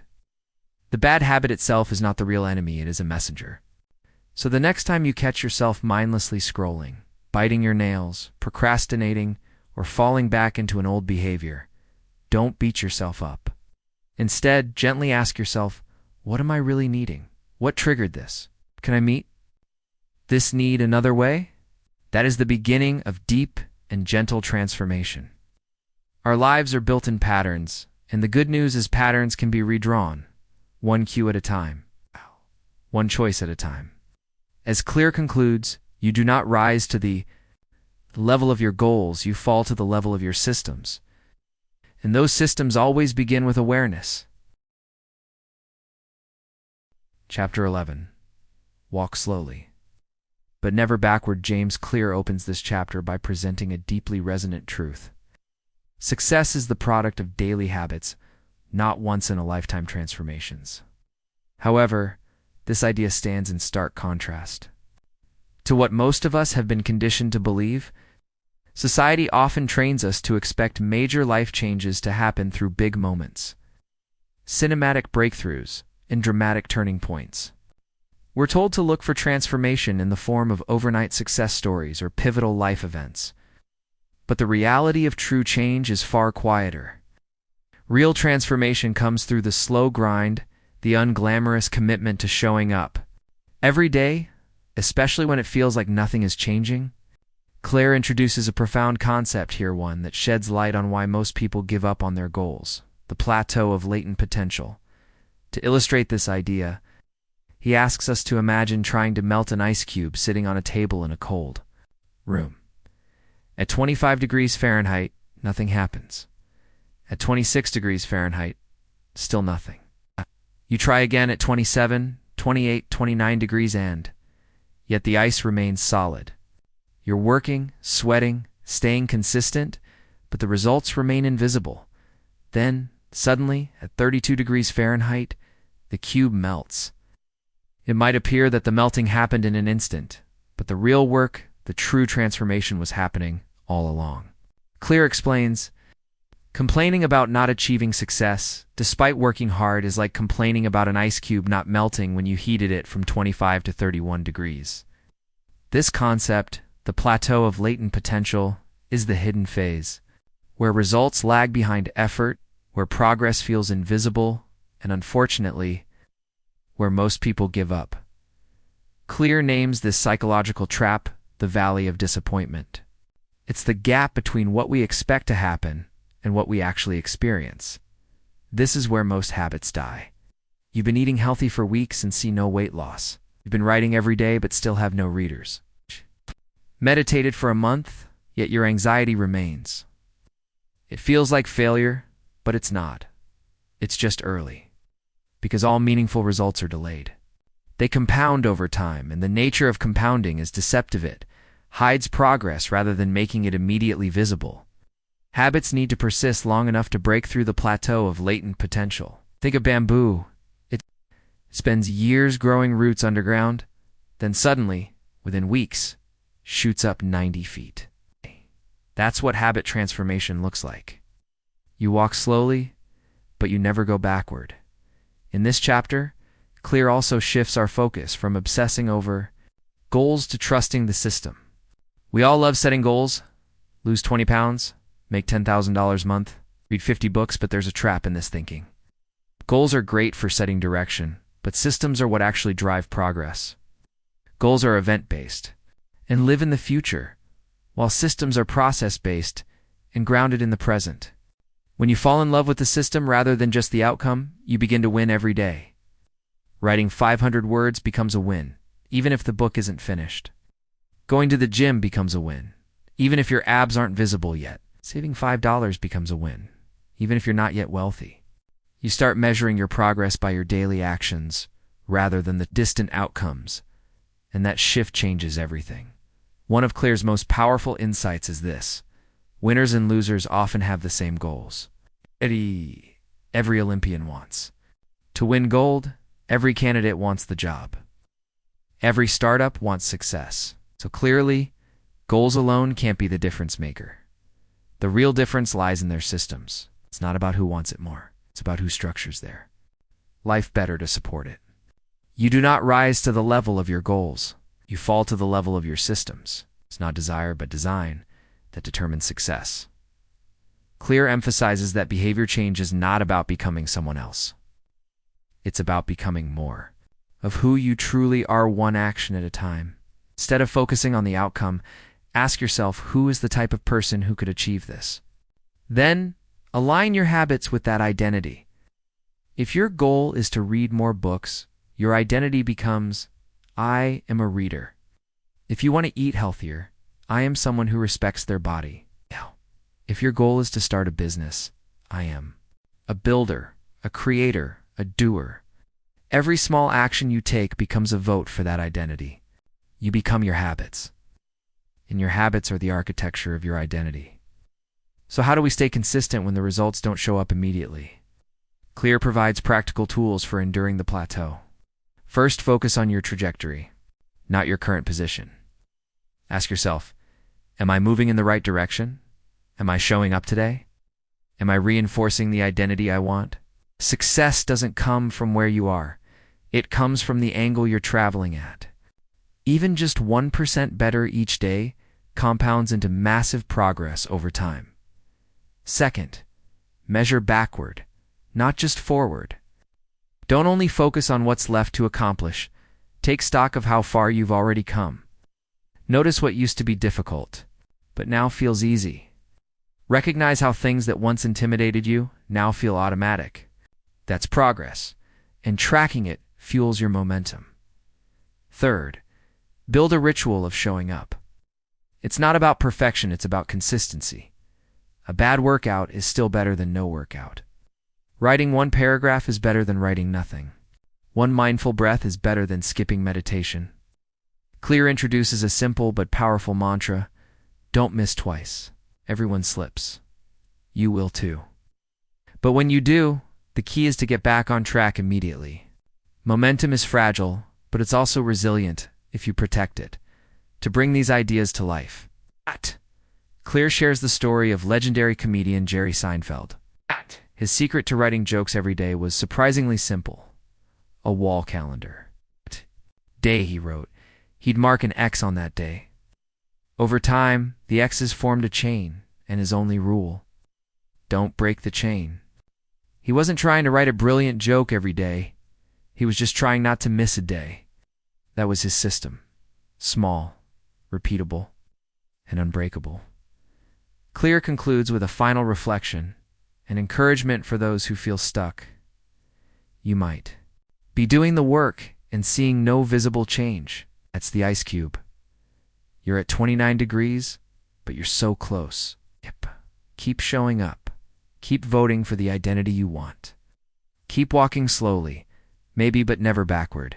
Because transformation is not a single event. It's a direction, a path, a system.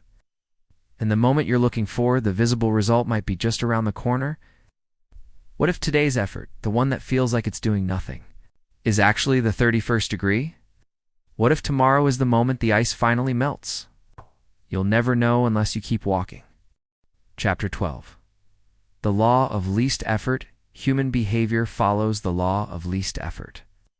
James Clear begins this chapter with a gentle yet powerful truth. We naturally gravitate toward the option that requires the least amount of work. This tendency isn't rooted in laziness, as some might assume, but rather in efficiency. Our brains evolve with a strong inclination to conserve energy, and this evolutionary trait affects every choice we make: what we eat, when we work, whether we read or scroll our phones. Each of these decisions becomes a quiet negotiation between the effort it takes and the reward it promises. Therefore, When it comes to making good habits stick, the solution isn't to summon more willpower. Instead, the answer lies in better design. One of Clear's most repeated and profoundly insightful ideas is this: environment is the invisible hand that shapes human behavior.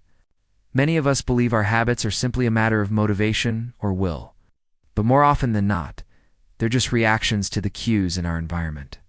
For example, you might eat chips, not because you had an intense craving, but simply because they were sitting on the kitchen counter. You scroll on your phone not out of deliberate choice, but because the device was within easy reach. And when you skip a workout, it's likely not due to laziness, but because your gym clothes were buried in the laundry. The reality is that we respond to what is easy, obvious, and readily available. Recognizing this, we can start designing our environments so that the right choice is also the easiest one. Clear provides a beautiful and instructive metaphor: a gardener. A gardener doesn't motivate a plant to grow, she simply creates the right conditions for growth. She provides sunlight, healthy soil, water, and space.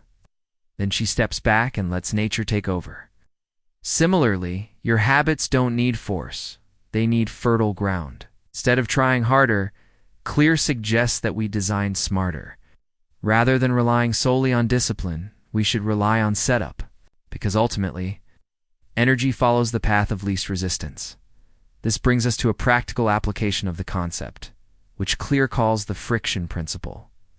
The idea is simple but powerful. Increase friction for bad habits and decrease friction for good ones. Here's how this principle manifests in everyday life. If you want to build better habits, try these adjustments. Want to read more?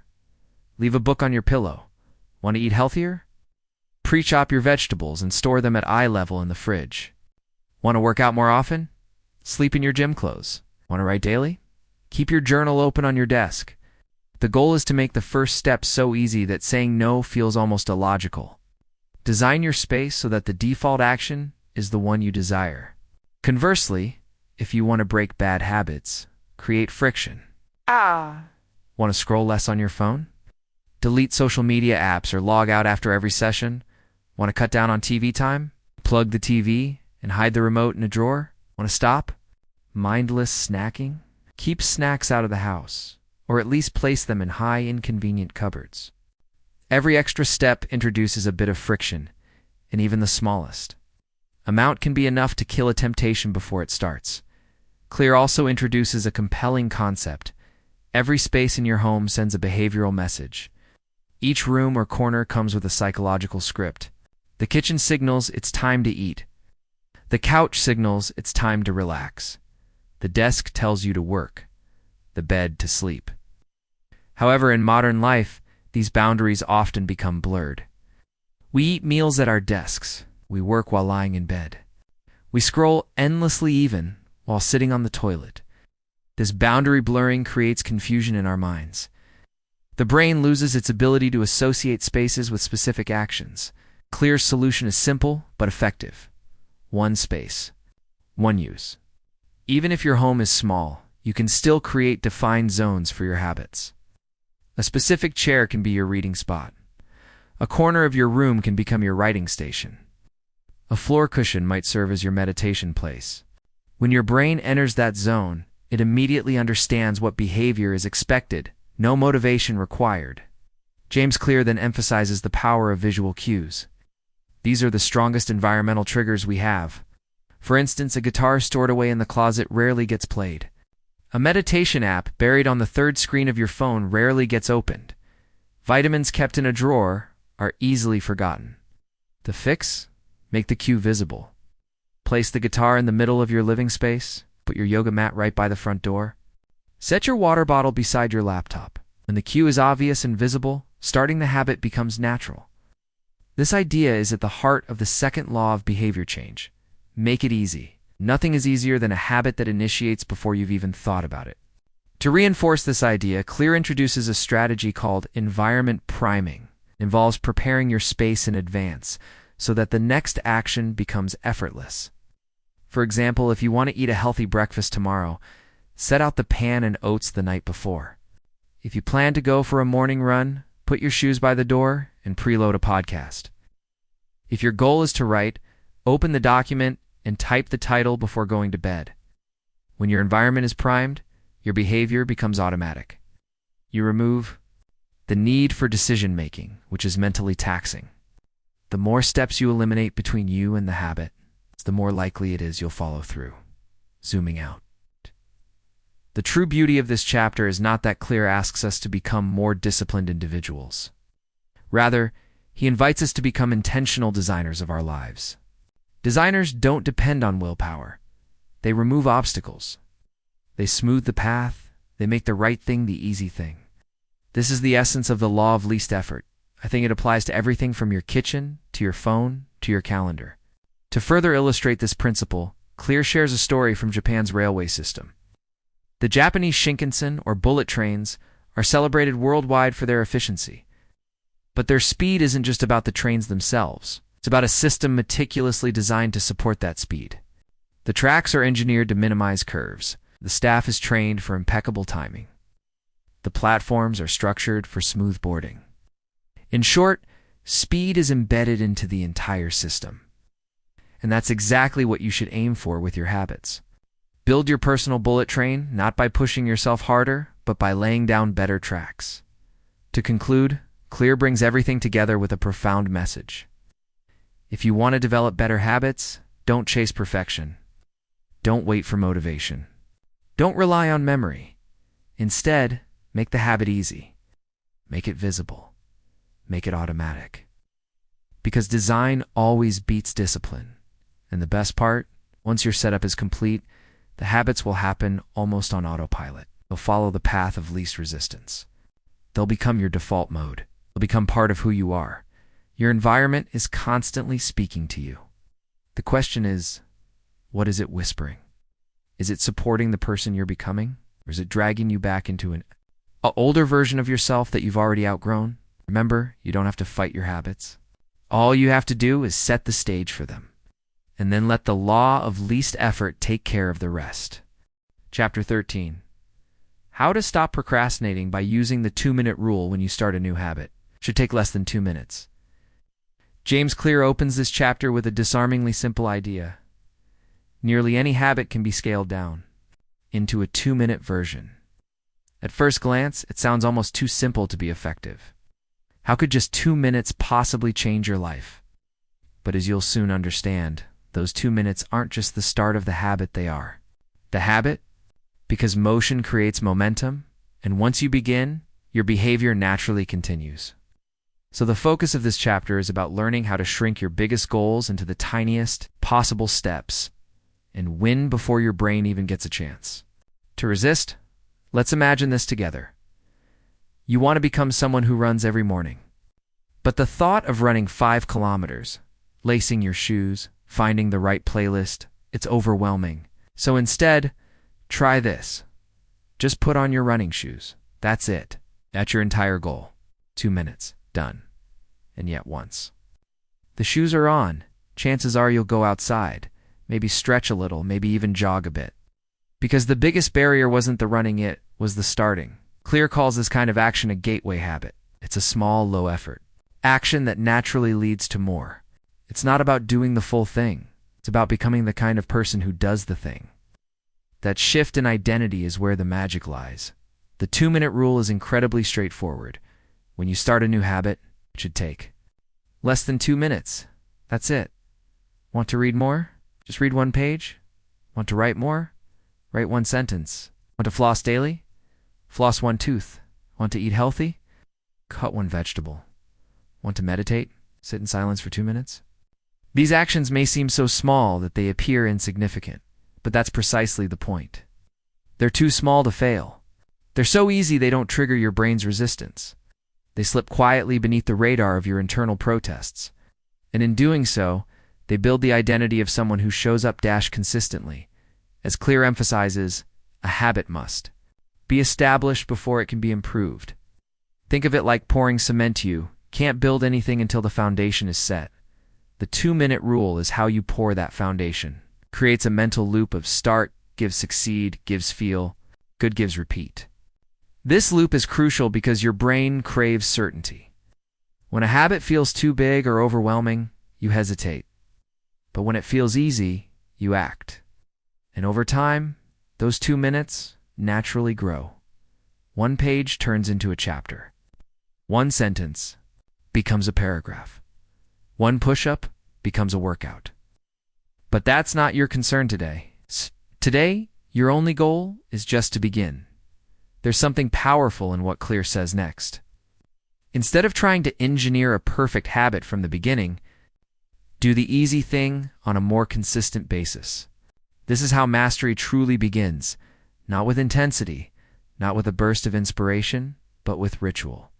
A small act done repeatedly becomes part of who you are. So don't chase perfect effort. Chase perfect starts. Your job isn't to run 5 kilometers, it's to become someone who puts on their shoes every morning.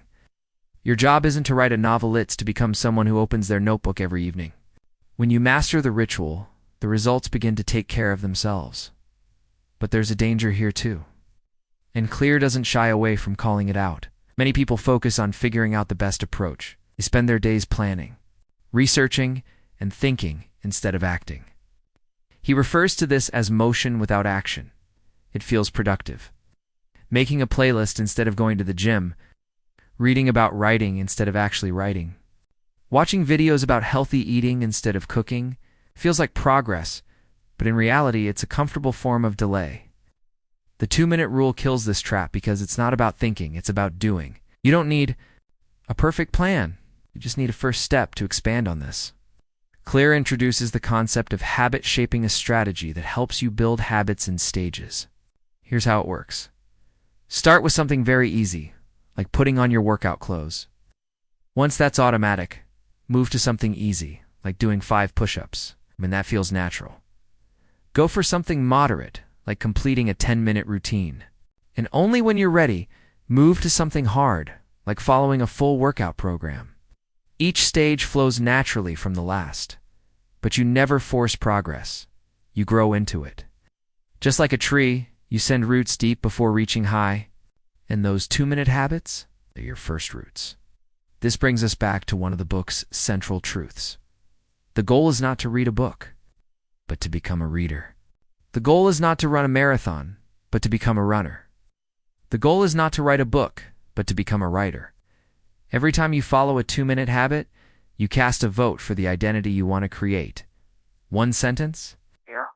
Still a writer, 1 push-up. Still an athlete, 1 breath. Still a meditator.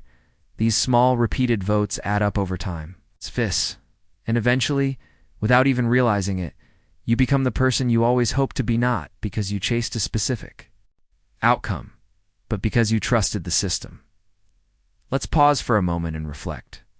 There's something almost poetic about the idea that greatness begins with a gesture. Small, quiet, humble act. Tying a shoelace, turning a page, unrolling a yoga mat. That's the hidden strength of the 2-minute rule. It removes the pressure. It erases the guilt. It gives you permission to begin again and again, because the world doesn't reward the biggest goals. It rewards the ones who start, and then start again, and never stop starting. So today, as you face the towering mountain of your habits, don't worry about climbing it all. Just take the first 2 minutes. Put on your shoes, open your book, write the title, sit still and breathe. 'Cause your future is shaped not by massive effort or dramatic change, but by tiny, deliberate acts of consistency. And when you make starting easy, everything else becomes possible. Chapter 14. How to Make Good Habits Inevitable and Bad. Habits Impossible. James Clear begins this chapter with a fascinating story about the famous British industrialist and writer, Victor Hugo. In 1830, Hugo was grappling with procrastination while trying to write his next novel. He had already signed a contract and the deadline was approaching fast, yet he continued to waste his days wandering around the city, entertaining guests, and avoiding the actual work of writing. In a bold and extreme move to break this cycle, Hugo locked away all his clothes, literally. He placed them in a chest, locked it, and handed the key over to someone else. With no access to his clothes, he couldn't leave the house. Trapped indoors with nothing to distract him, he finally began writing. This vivid example serves as a powerful illustration of the theme of the chapter. This chapter revolves around a core idea. The best way to break a bad habit is to make it impractical to do. The best way to build a good habit is to make it unavoidable. Let that sink in. Clear emphasizes that this strategy is not about relying on willpower. It's about designing your life in a way that naturally leads you toward better behavior. He urges readers to stop depending on discipline and instead focus on creating an environment that supports their desired habits. Clear introduces a profound insight. Disciplined people are not more disciplined than others.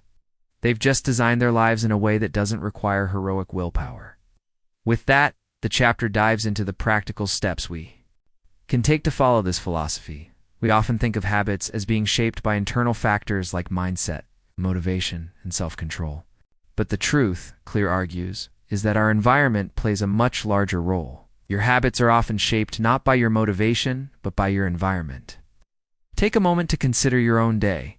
If the TV remote is within reach, you're likely to turn on the television.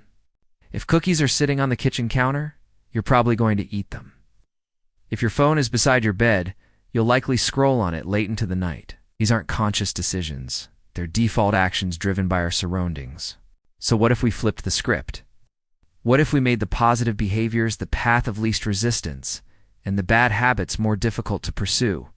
This is what Clear calls the art of inversion. It's the central lesson of this chapter. One of the most powerful tools Clear offers is something known as a commitment device. It's a method of locking in good behavior ahead of time by eliminating the option to act against your goals. A commitment device is a choice you make in the present that locks in better behavior for the future.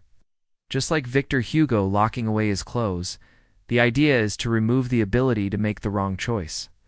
Some practical examples include deleting distracting apps from your phone, making it impossible to scroll mindlessly even if you want to.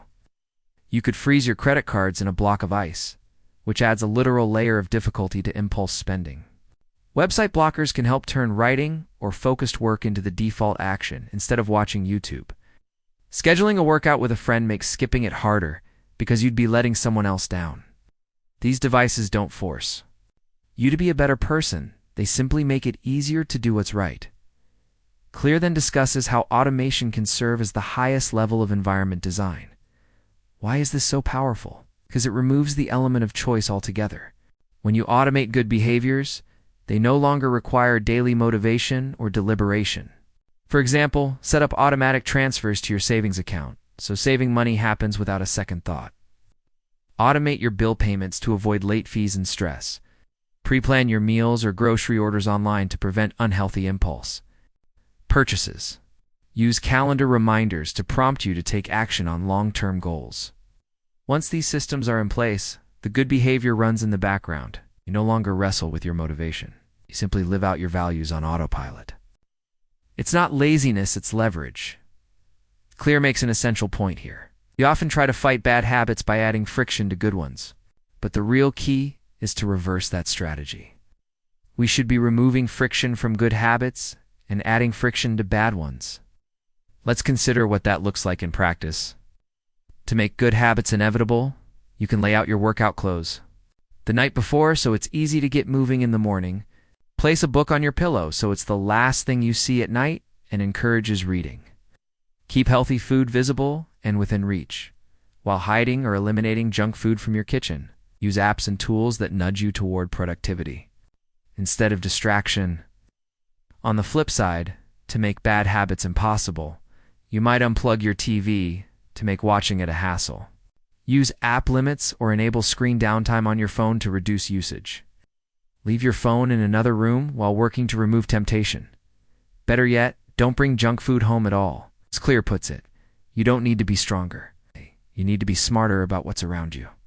Every physical space has a structure, and Clear refers to this as the choice architecture. This structure silently shapes your behavior. For instance, researchers discovered that students in cafeterias made healthier choices when water bottles were placed at eye level instead of sodas. Yes. The students didn't try harder. They simply responded to their new environment. Now think about your own habit spaces. What's at eye level in your pantry? What sits beside your bed? What does your phone's home screen look like? These seemingly minor design decisions influence your daily behavior. Each one nudges you toward becoming a certain type of person. The question you should ask yourself is, who are you being nudged to become? Clear encourages readers to design their homes in a way that supports their identity and goals. Assign one purpose to each space in your home to reinforce focus and intentionality. For instance, create a reading chair where you never use your phone. Use a dedicated desk just for work, not for eating or relaxing. Set up a meditation corner, free from distractions. Consider removing phones entirely from the bedroom and using a physical alarm clock instead. Context matters because your brain associates certain environments with specific behaviors. If you always watch TV in bed, your brain won't connect the bedroom with sleep. If you scroll on your phone in your work chair, your brain won't associate that space with productivity. Your environment helps solidify your habits and identity. The chapter returns to the powerful theme of identity. Every habit reinforces an identity. Clear writes, your environment becomes a reflection of who you are and who you're becoming. If your home is full of books, it signals that you're a reader. If your kitchen is stocked and prepped for cooking, you start to see yourself as a chef. If your workspace is clean, organized, and distraction-free, you naturally become more focused. Your surroundings tell your story. So if you want to become a different person, don't begin with actions. Begin by changing what surrounds you. Finally, Clear confronts the long-held myth of willpower. Change comes from trying harder, being tougher, and summoning more motivation. But Clear challenges this belief. The people with the best self-control are not those with heroic willpower. They're the ones who structure their lives to avoid needing it in the first place, rather than fighting temptation every day. You can redesign your environment to remove the temptation altogether. Lock away the clothes like Hugo. Rearrange your kitchen. Silence your phone. Declutter your workspace. When systems are in place, they don't rely on fleeting emotions or bursts of motivation. They simply work. That's what true transformation looks like today. Clear asks us not to focus solely on our goals, but to examine the world around us. What would it take to make your good habits inevitable? What could you remove to make your bad habits impossible? The answers are already around you on your desk, in your kitchen, in your pockets. Your life is not only shaped by your choices, but by what surrounds you. Change the environment, and the behavior will follow. Chapter 15. The Cardinal Rule of Behavior Change. Why satisfying is the missing piece by now. We've learned how to make good habits obvious, attractive, and easy. But there's one more key, perhaps the most important of all. The satisfaction that comes after the behavior. James Clear puts it this way: what is immediately rewarded is repeated. What is immediately punished is avoided. This is the cardinal rule of behavior change. Why? Because our brains are wired to respond to immediate feedback, not long-term consequences. We know eating a donut will sabotage our health in the long term, but in the moment, it tastes amazing. We know skipping the gym adds up over time, but the instant reward of staying in bed wins. Again. So, the only way to outsmart this short-term wiring is simple. You have to make good habits satisfying right now. The role of immediate rewards. James Clear explains that our brains evolved to prioritize the present. In the wild, survival depended on acting fast, eat now, rest now, run now. That's why long-term thinking is so difficult. Today's world may reward patience, but our bodies still crave now. So, when a habit feels good immediately, it sticks. When it only pays off later, we tend to quit. That's the core problem. Most good habits come with delayed rewards, while most bad habits provide instant ones. Ow. That's the reversal we must learn to hack. Why bad habits stick so easily? Let's take a closer look at the structure of bad versus good habits. Consider the following. Bad habit: immediate reward, delayed consequence. In junk food tastes, great weight gain. Low energy, skipping workouts, more free time. Comfort, poor health. Loss of strength, scrolling, social media, instant entertainment time. Loss. Low. Focus, smoking, stress, relief, health damage, addiction. Meanwhile, for good habits, The equation looks like this. Good habit immediate, cost delayed, reward working out. Effort. Time health, energy, confidence eating, healthier restraint, planning fitness, clarity reading, mental effort knowledge. Calm saving money, denied pleasure wealth, security C. The imbalance? If we want good habits to compete, we must reverse the equation. That's where Clear's fourth law comes in. Make it satisfying. Reinforcement. Sealing the habit loop. The habit loop has 4 essential parts: cue, craving, response, reward. Without that final part, the reward, the loop remains incomplete. When a habit feels good, even in a small way, it reinforces itself, becomes something the brain wants to do again. Think about brushing your teeth. The minty freshness. It's no accident. Toothpaste companies added flavor and foam not for health benefits but for satisfaction. That sensory feeling rewards the behavior. As Clear writes, pleasure teaches your brain that a behavior is worth remembering and repeating. It's the brain's way of saying, let's do that again. Habit tracking. A visual reward system. One of Clear's favorite tools for creating satisfaction is tracking. Whether it's checking off a calendar, using a habit app, or filling in a notebook. A visible streak gives you a tiny hit of accomplishment. Did you write today? Worked out? Meditated? Flossed? Its check mark is a vote for your identity. It says, yes, I'm the kind of person who follows through. It taps into something deeper than dopamine. It taps into pride. You see your progress, and that feels good. Don't break the chain. Clear references the famous Seinfeld strategy. Jerry Seinfeld reportedly used a wall calendar to build his habit of writing jokes every day. Each day he wrote, he marked a big red X, then another, and another. Soon, there was a chain. And his only goal? Don't break the chain. It wasn't about writing great jokes. It was about showing up. This is the key. We're not building habits for perfection, but for consistency. Satisfaction comes from seeing the chain grow. And pain comes from breaking it. Recovering from a miss. Never miss twice, but what happens when you do break the chain? Life happens. You get sick. You travel. You forget. Clear is clear on this. Missing once is an accident. Missing twice is the start of a new habit. So, what's the rule? Never miss twice. That's it. You ate poorly today? Make the next. Meal healthy? Skip the gym? Show up tomorrow? Didn't write? Get back to it? The power isn't in never falling, it's in how quickly you stand up. That quick recovery that is satisfying. That is identity in motion. Make it personal. Another form of satisfaction is making the habit reflect your personality. Clear says a habit is satisfying when it aligns with your identity. So, find ways to personalize your process. Use a special notebook you love. Listen to your favorite playlist while you clean. Track your habits with colored pens. Reward yourself with a healthy smoothie after the gym. The more joy you bring into the routine, the more likely it is to stick. You're not just doing a task, you are becoming someone. And that's deeply rewarding. Use intrinsic rewards, extrinsic rewards like candy.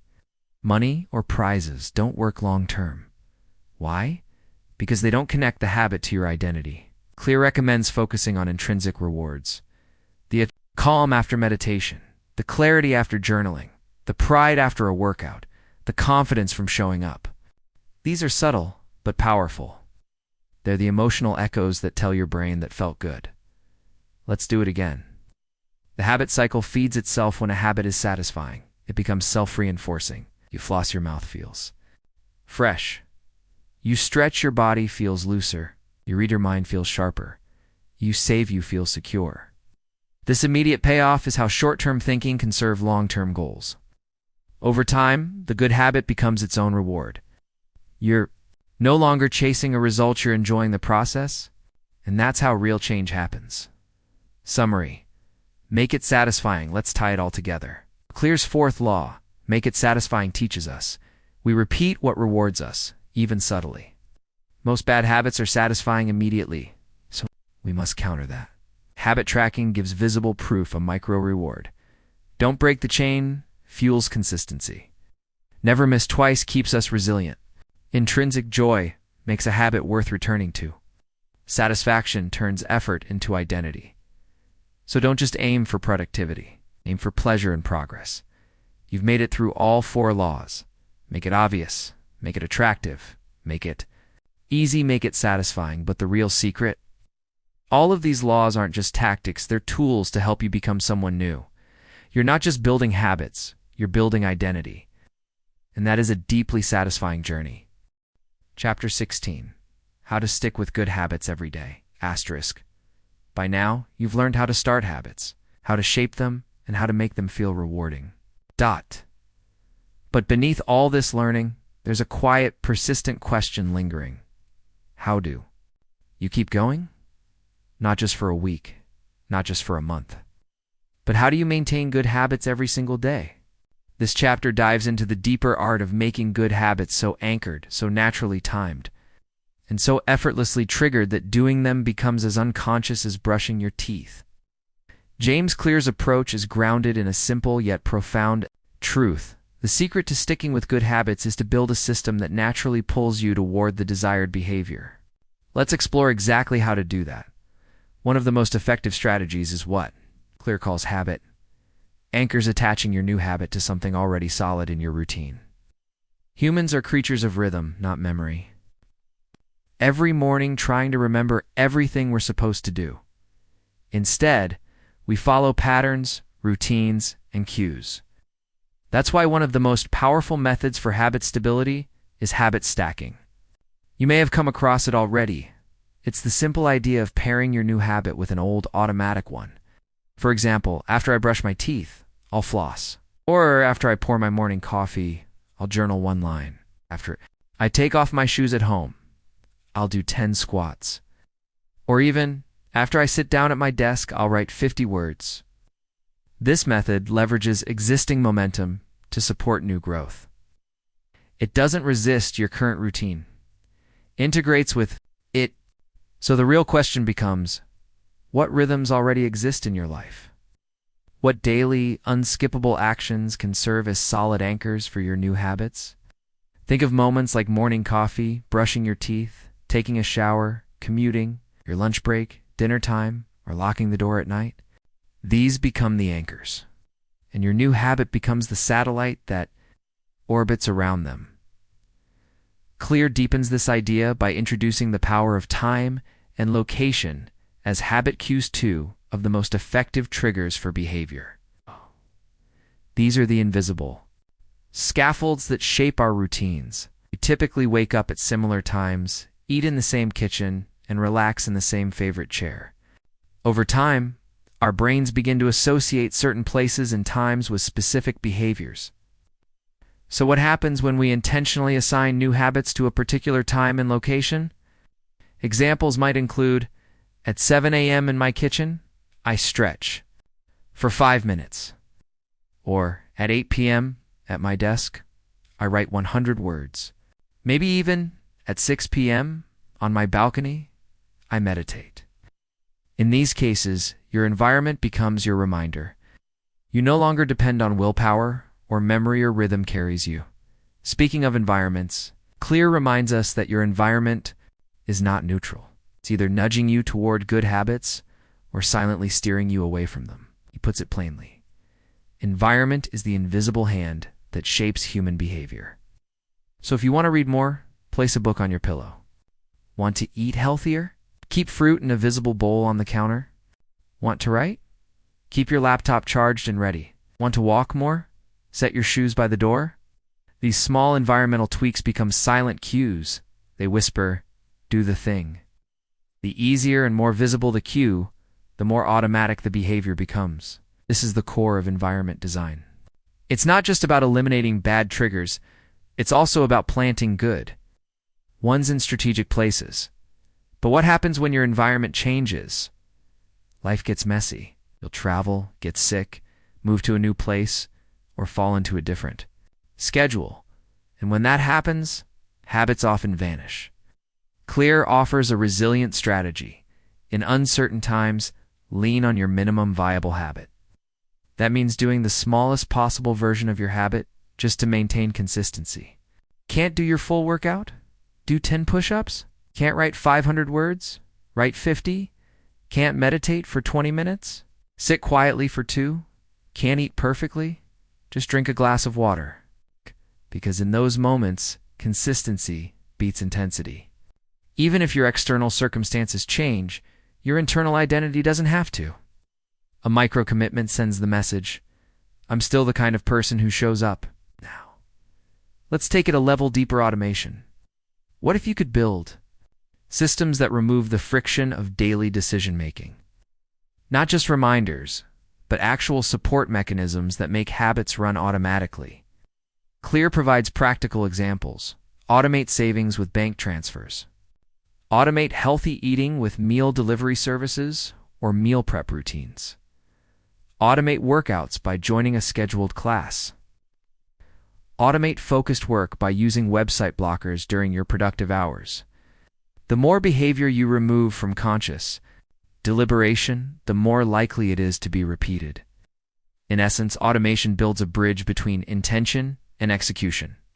Or as Clear puts it, design a world where doing the right thing is easier than doing nothing. Another powerful tool is the use of commitment devices. These are ways to lock in your future behavior before temptation even arises.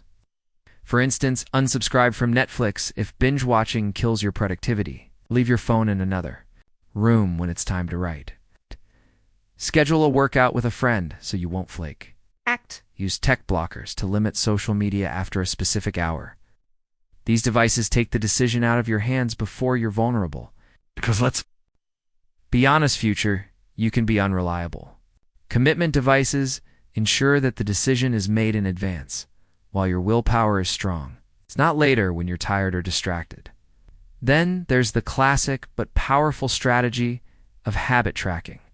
The best way to make something part of your daily life is to measure it. Each checkmark, each tally, becomes visual proof that you're showing up. Clear reminds us again, what gets measured gets managed.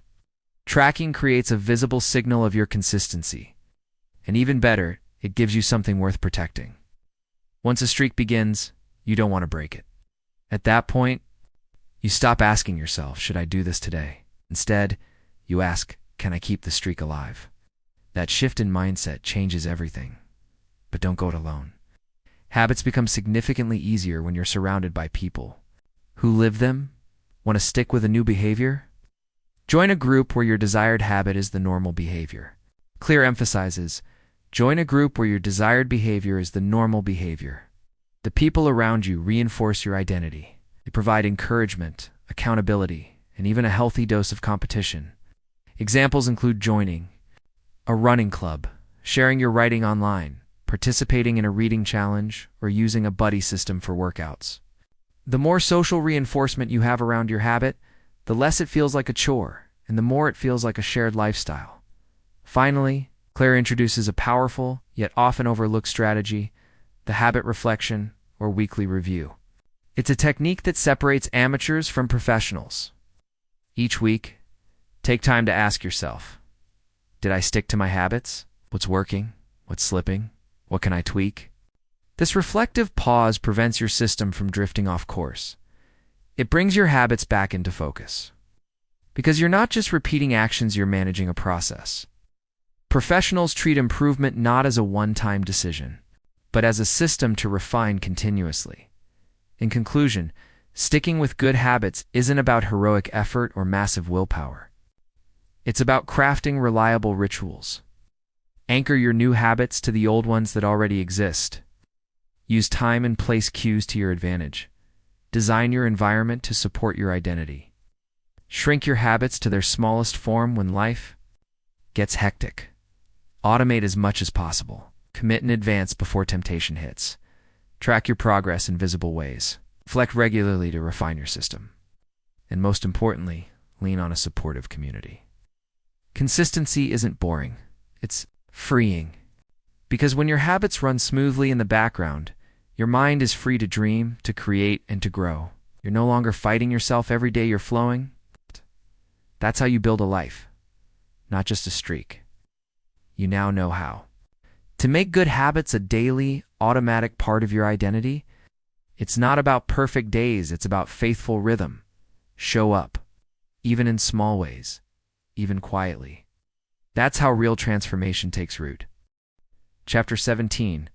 How an accountability partner changes everything. You don't have to go it alone. Let's be honest, when we think of habits, we often imagine solitude.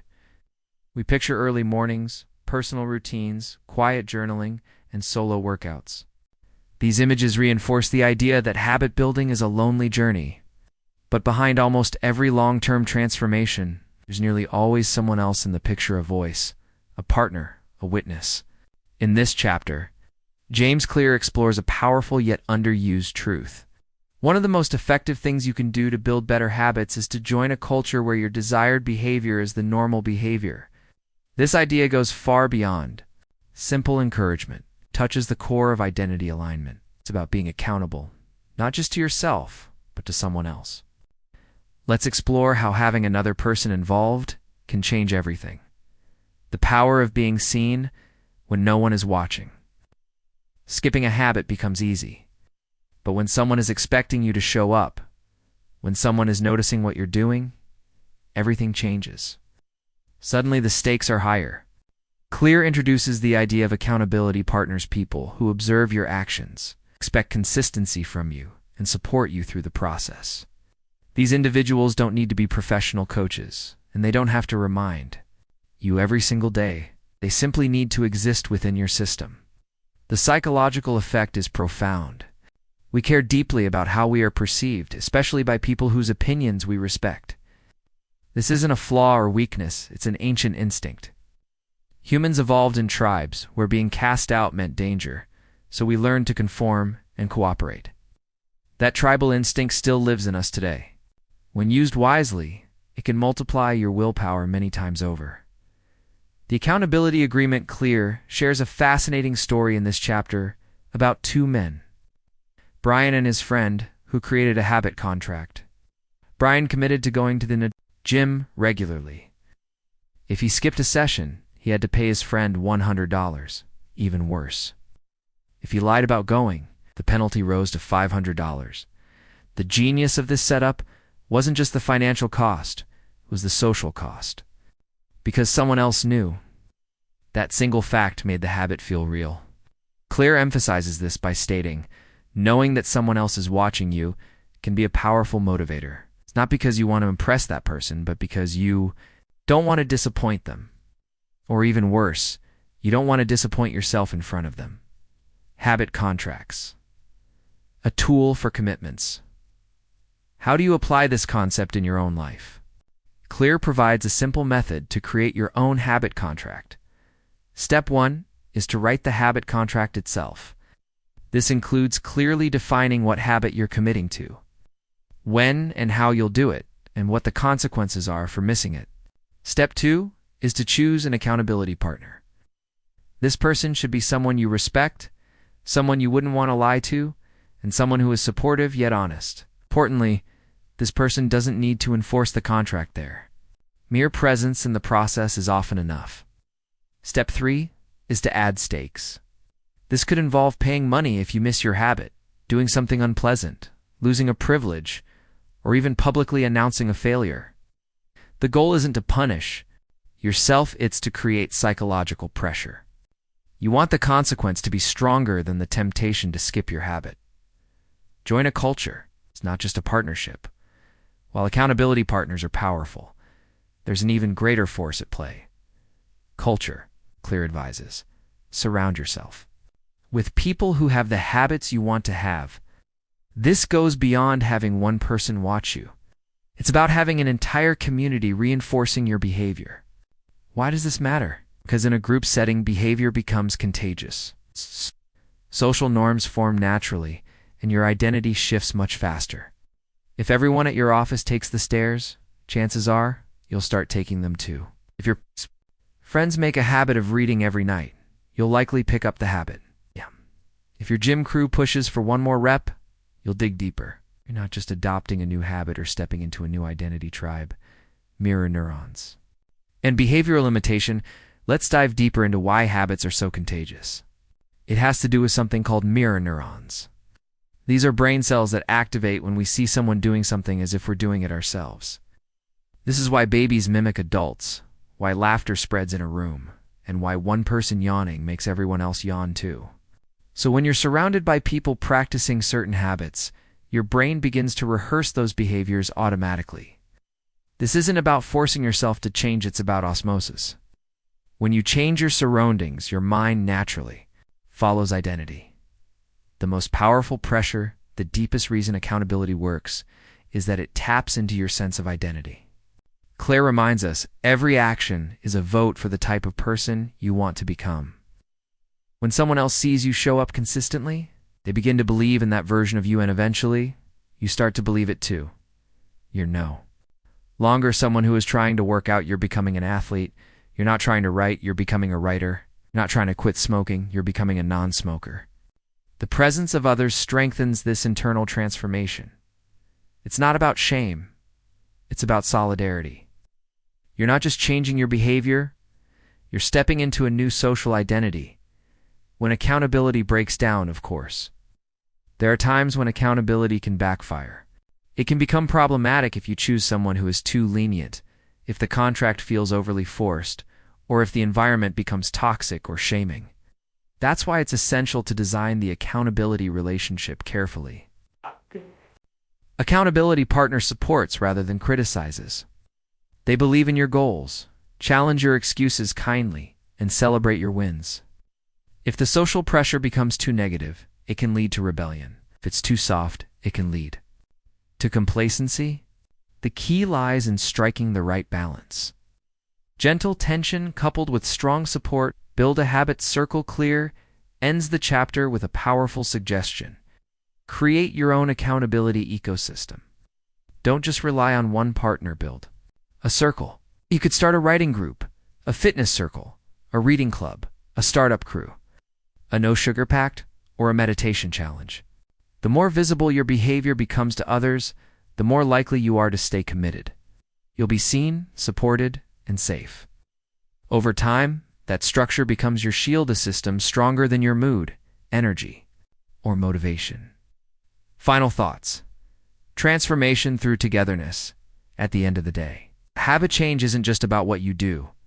It's about who you become. Identity doesn't form in isolation. We come to understand ourselves through how others see us. When you step into a circle of accountability, you rise to meet the belief others have in you. You begin to act in alignment with your values. It transforms it in secret, but in community. The greatest change happens not just when you do something daily, when you become someone new, together. So now you've uncovered the final. It's a powerful piece of the habit-building puzzle. Don't go it alone. I'll find someone to walk beside you. Someone who can reflect you back to yourself. Together, change doesn't just become possible, it becomes inevitable. Chapter 18. The truth about talent. When genes matter and when they don't, what matters more, natural talent or tireless effort? This age-old debate follows us from a young age. Whether in classrooms, sports teams, auditions, or careers, we encounter people who seem born to excel, while others struggle to keep up. And then there are those rare individuals who defy all odds entirely. In this chapter, James Clear brings a fresh, balanced perspective to this debate. He doesn't offer false motivation or a harsh dose of cold realism. Instead, he focuses on something far more valuable: alignment. He introduces the idea that true success lies in finding the intersection between our natural strengths and the systems of habits we build. As he aptly puts it, genes do not determine your destiny. They determine your areas of opportunity. This chapter takes us on a deep dive into the truth behind talent and its role in shaping lasting habits. Each of us is born with a unique biological wiring that influences how we interact with the world and how we develop habits. This includes traits like reaction time, intelligence type, emotional regulation, pain tolerance, muscle fiber density, risk aversion, working memory, and even sleep patterns. These factors help shape how we naturally respond to challenges, routines, and life in general. Some people can't sit still for long, while others thrive in chaotic environments. Some need silence and structure, while others feel energized by competition and unpredictability. Clear emphasizes that when we ignore our biology, it's like trying to swim upstream. You might still reach your destination, but the effort required will be immense and often unsustainable. To better align habits with our innate abilities. Clear introduces the Goldilocks rule. According to this rule, humans experience peak motivation when working on tasks that are just at the edge of their current abilities, not too easy, not too hard, but just right. Imagine using a treadmill. If it's too slow, you're bored. It's too fast, and you're overwhelmed. But when the speed is just right, you're fully engaged. This sweet spot often referred to as flows where habits can thrive because progress feels satisfying and attainable. The key to maintaining this state over time is choosing tasks and challenges that align with your natural talents. It's making the process more enjoyable and less forced. Clear uses the example of two athletes to illustrate how biological wiring can determine the areas where one naturally excels. Marcus, who has fast-twitch muscle fibers, will thrive in sprinting, powerlifting, and other short-burst activities. Caleb, on the other hand, has slow-twitch endurance muscles, which make him more suited for marathons, long-distance cycling, or swimming. If Marcus were to force himself into long-distance running, he might eventually succeed, but it would feel like grinding glass. Similarly, if Caleb tried to rapidly build muscle mass for strength sports, he would likely struggle endlessly. The point is not that talent is everything. Rather, the path with the least friction, the one you are most likely to stick with, is usually the one that matches your biology. James Clear insists. You don't need to be the best at everything. You just need to find your game and master. This mindset is revolutionary. Liberates you from the endless cycle of battling your weaknesses or envying others' strengths. Instead, it encourages you to build a habit system around who you aren't, who you wish you were. Ask yourself, what comes naturally to me? Which activities do I feel energized instead of drained? What do I seem to learn more quickly than those around me? The answers to these questions point you toward your areas of opportunity, your personal field of play. In that space, building habits feels more like building momentum than fighting misery. Clear delves even deeper by discussing how personality, not just biology, shapes behavior. He references the big 5 personality traits: openness to experience, creative, to curious, conscientiousness, organized, responsible, extroversion, outgoing, energetic, agreeableness, compassionate, cooperative, and neuroticism, sensitive, anxious. Each trait can predict the kinds of habits that will be most successful. For example, someone high in conscientiousness might thrive with planning systems, checklists, and order. A highly extroverted person would likely do better joining a fitness class than working out alone. Those high in openness might prefer creative journaling or regularly switching up workout routines. Meanwhile, someone high in neuroticism may benefit most from soothing, structured rituals that bring predictability to their lives. The main takeaway? Don't fight your personality, design your systems around it. Your habits need to match you, not some idealized version of who you think you should be. One of Claire's most important ideas is that habits are not about having something, they're about becoming someone. However, he cautions that you can't become anyone. You can only become a fuller version of yourself. When you create habits that reinforce your core strengths and natural inclinations, they become second nature because they feel like home. For instance, if you're introverted, your habits might center on quiet reflection, deep work, or solo creative projects. If you're creative but disorganized, you might benefit from flexible routines, visual reminders, and minimalist systems. If you're analytical, your best path might include habit tracking, data logging, and system optimization. Sustainable growth happens not when we bulldoze over our personalities, but when we build with them. Clear points out that 2 people can adopt the same habitat while one thrives. The other might drown. The difference often isn't in the amount of effort they put in, but in the fit between the person and the habit. It's like trying to build a house using tools that don't fit your hands, a hammer that's too big, a dull saw, a wobbly ladder. Eventually, you'll give up. But if the tools are just right, if the process flows with your instincts, you can keep building effortlessly. The right fit turns struggle into rhythm. To help readers tailor their habits effectively, Clear provides a 3-step roadmap. First, explore widely. Don't assume you already know what works best for you. Try out different habits, track your reactions, and notice what feels natural versus what feels forced. Second, refine by feedback. Keep the habits that uplift you and discard those that drain you. Use real data, your mood, energy levels, and productivity as your internal compass. Third, double down on strengths. Once you find something that clicks, don't hesitate, lean in. Don't feel guilty for choosing ease. Feel proud that you're designing your life for long-term success. As Clear puts it, the greatest threat to success is not failure, but boredom. When habits match your strengths, they stay interesting and sustainable for longer. Of course, Clear is careful not to suggest that talent alone is enough. In fact, he explicitly warns against relying solely on natural ability when you can't. Win by being better? You can win by being more consistent. Talent may give you a head start, but systems are what help you cross the finish line. If talent counts for 20%, then consistent, well-designed systems make up the remaining 80%. This is why the most successful performers aren't just talented, they outpractice and outsystem everyone else. They know that while talent might open the door, only reliable systems can keep it open. In closing, Clear offers a powerful insight. The key to building lasting habits is not to outwork everyone. It's to outdesign them. This means that success doesn't come from sheer willpower. It comes from alignment. Your success isn't hidden in someone else's perfect schedule or productivity system. It's embedded in your own nature. Your job is not to change who you are. Your job is to build a life that works with who you already are.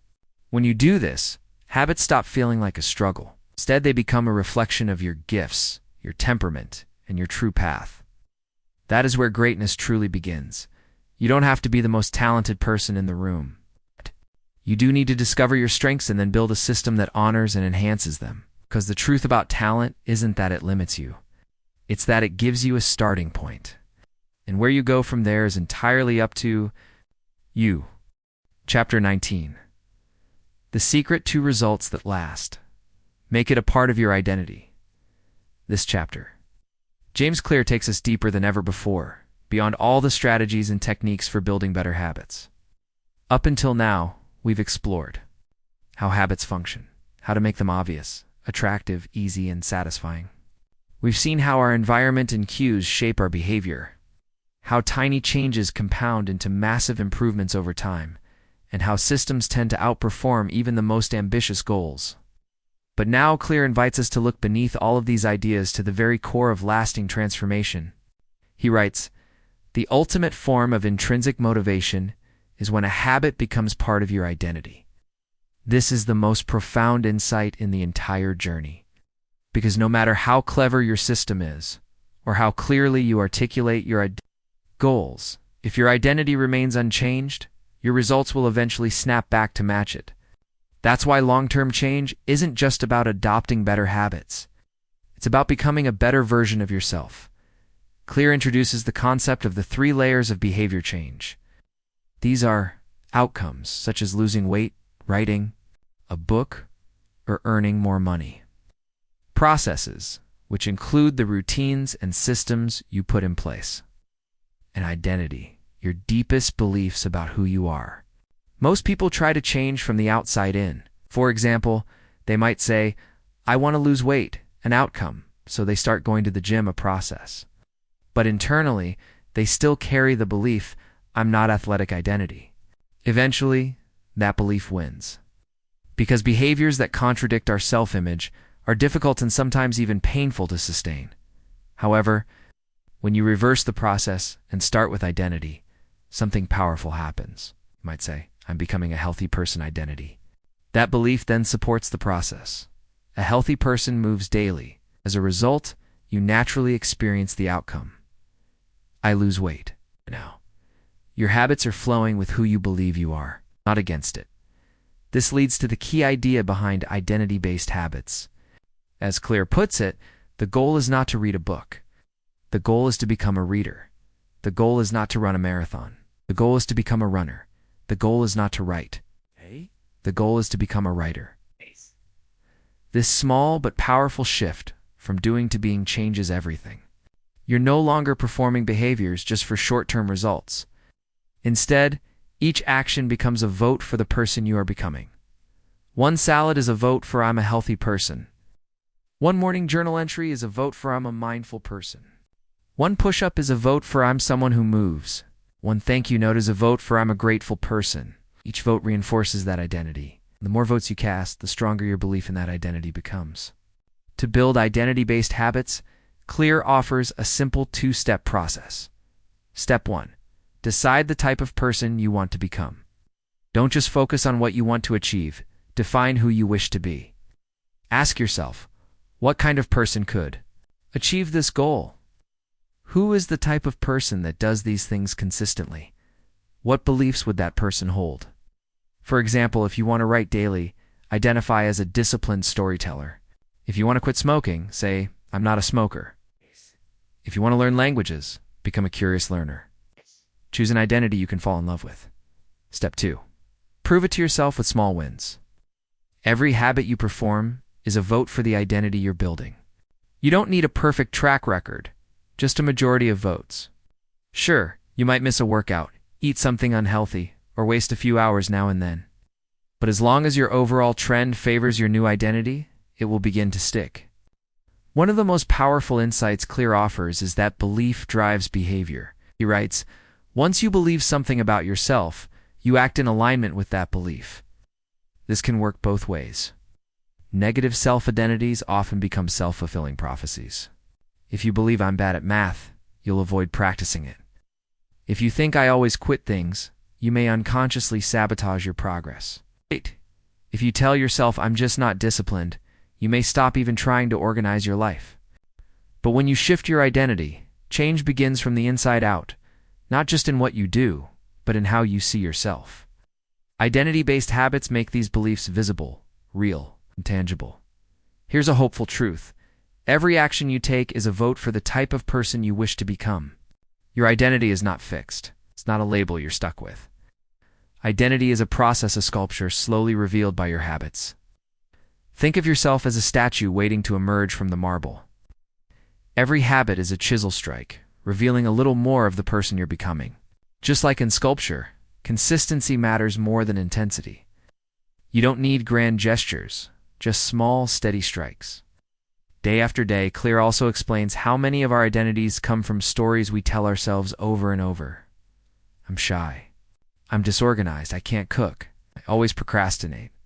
But these stories are not facts. They're narratives. And the beautiful thing about habits is that they can rewrite these stories. When you meditate, you're becoming calm. When you clean, you're becoming orderly. When you show up, you're becoming consistent.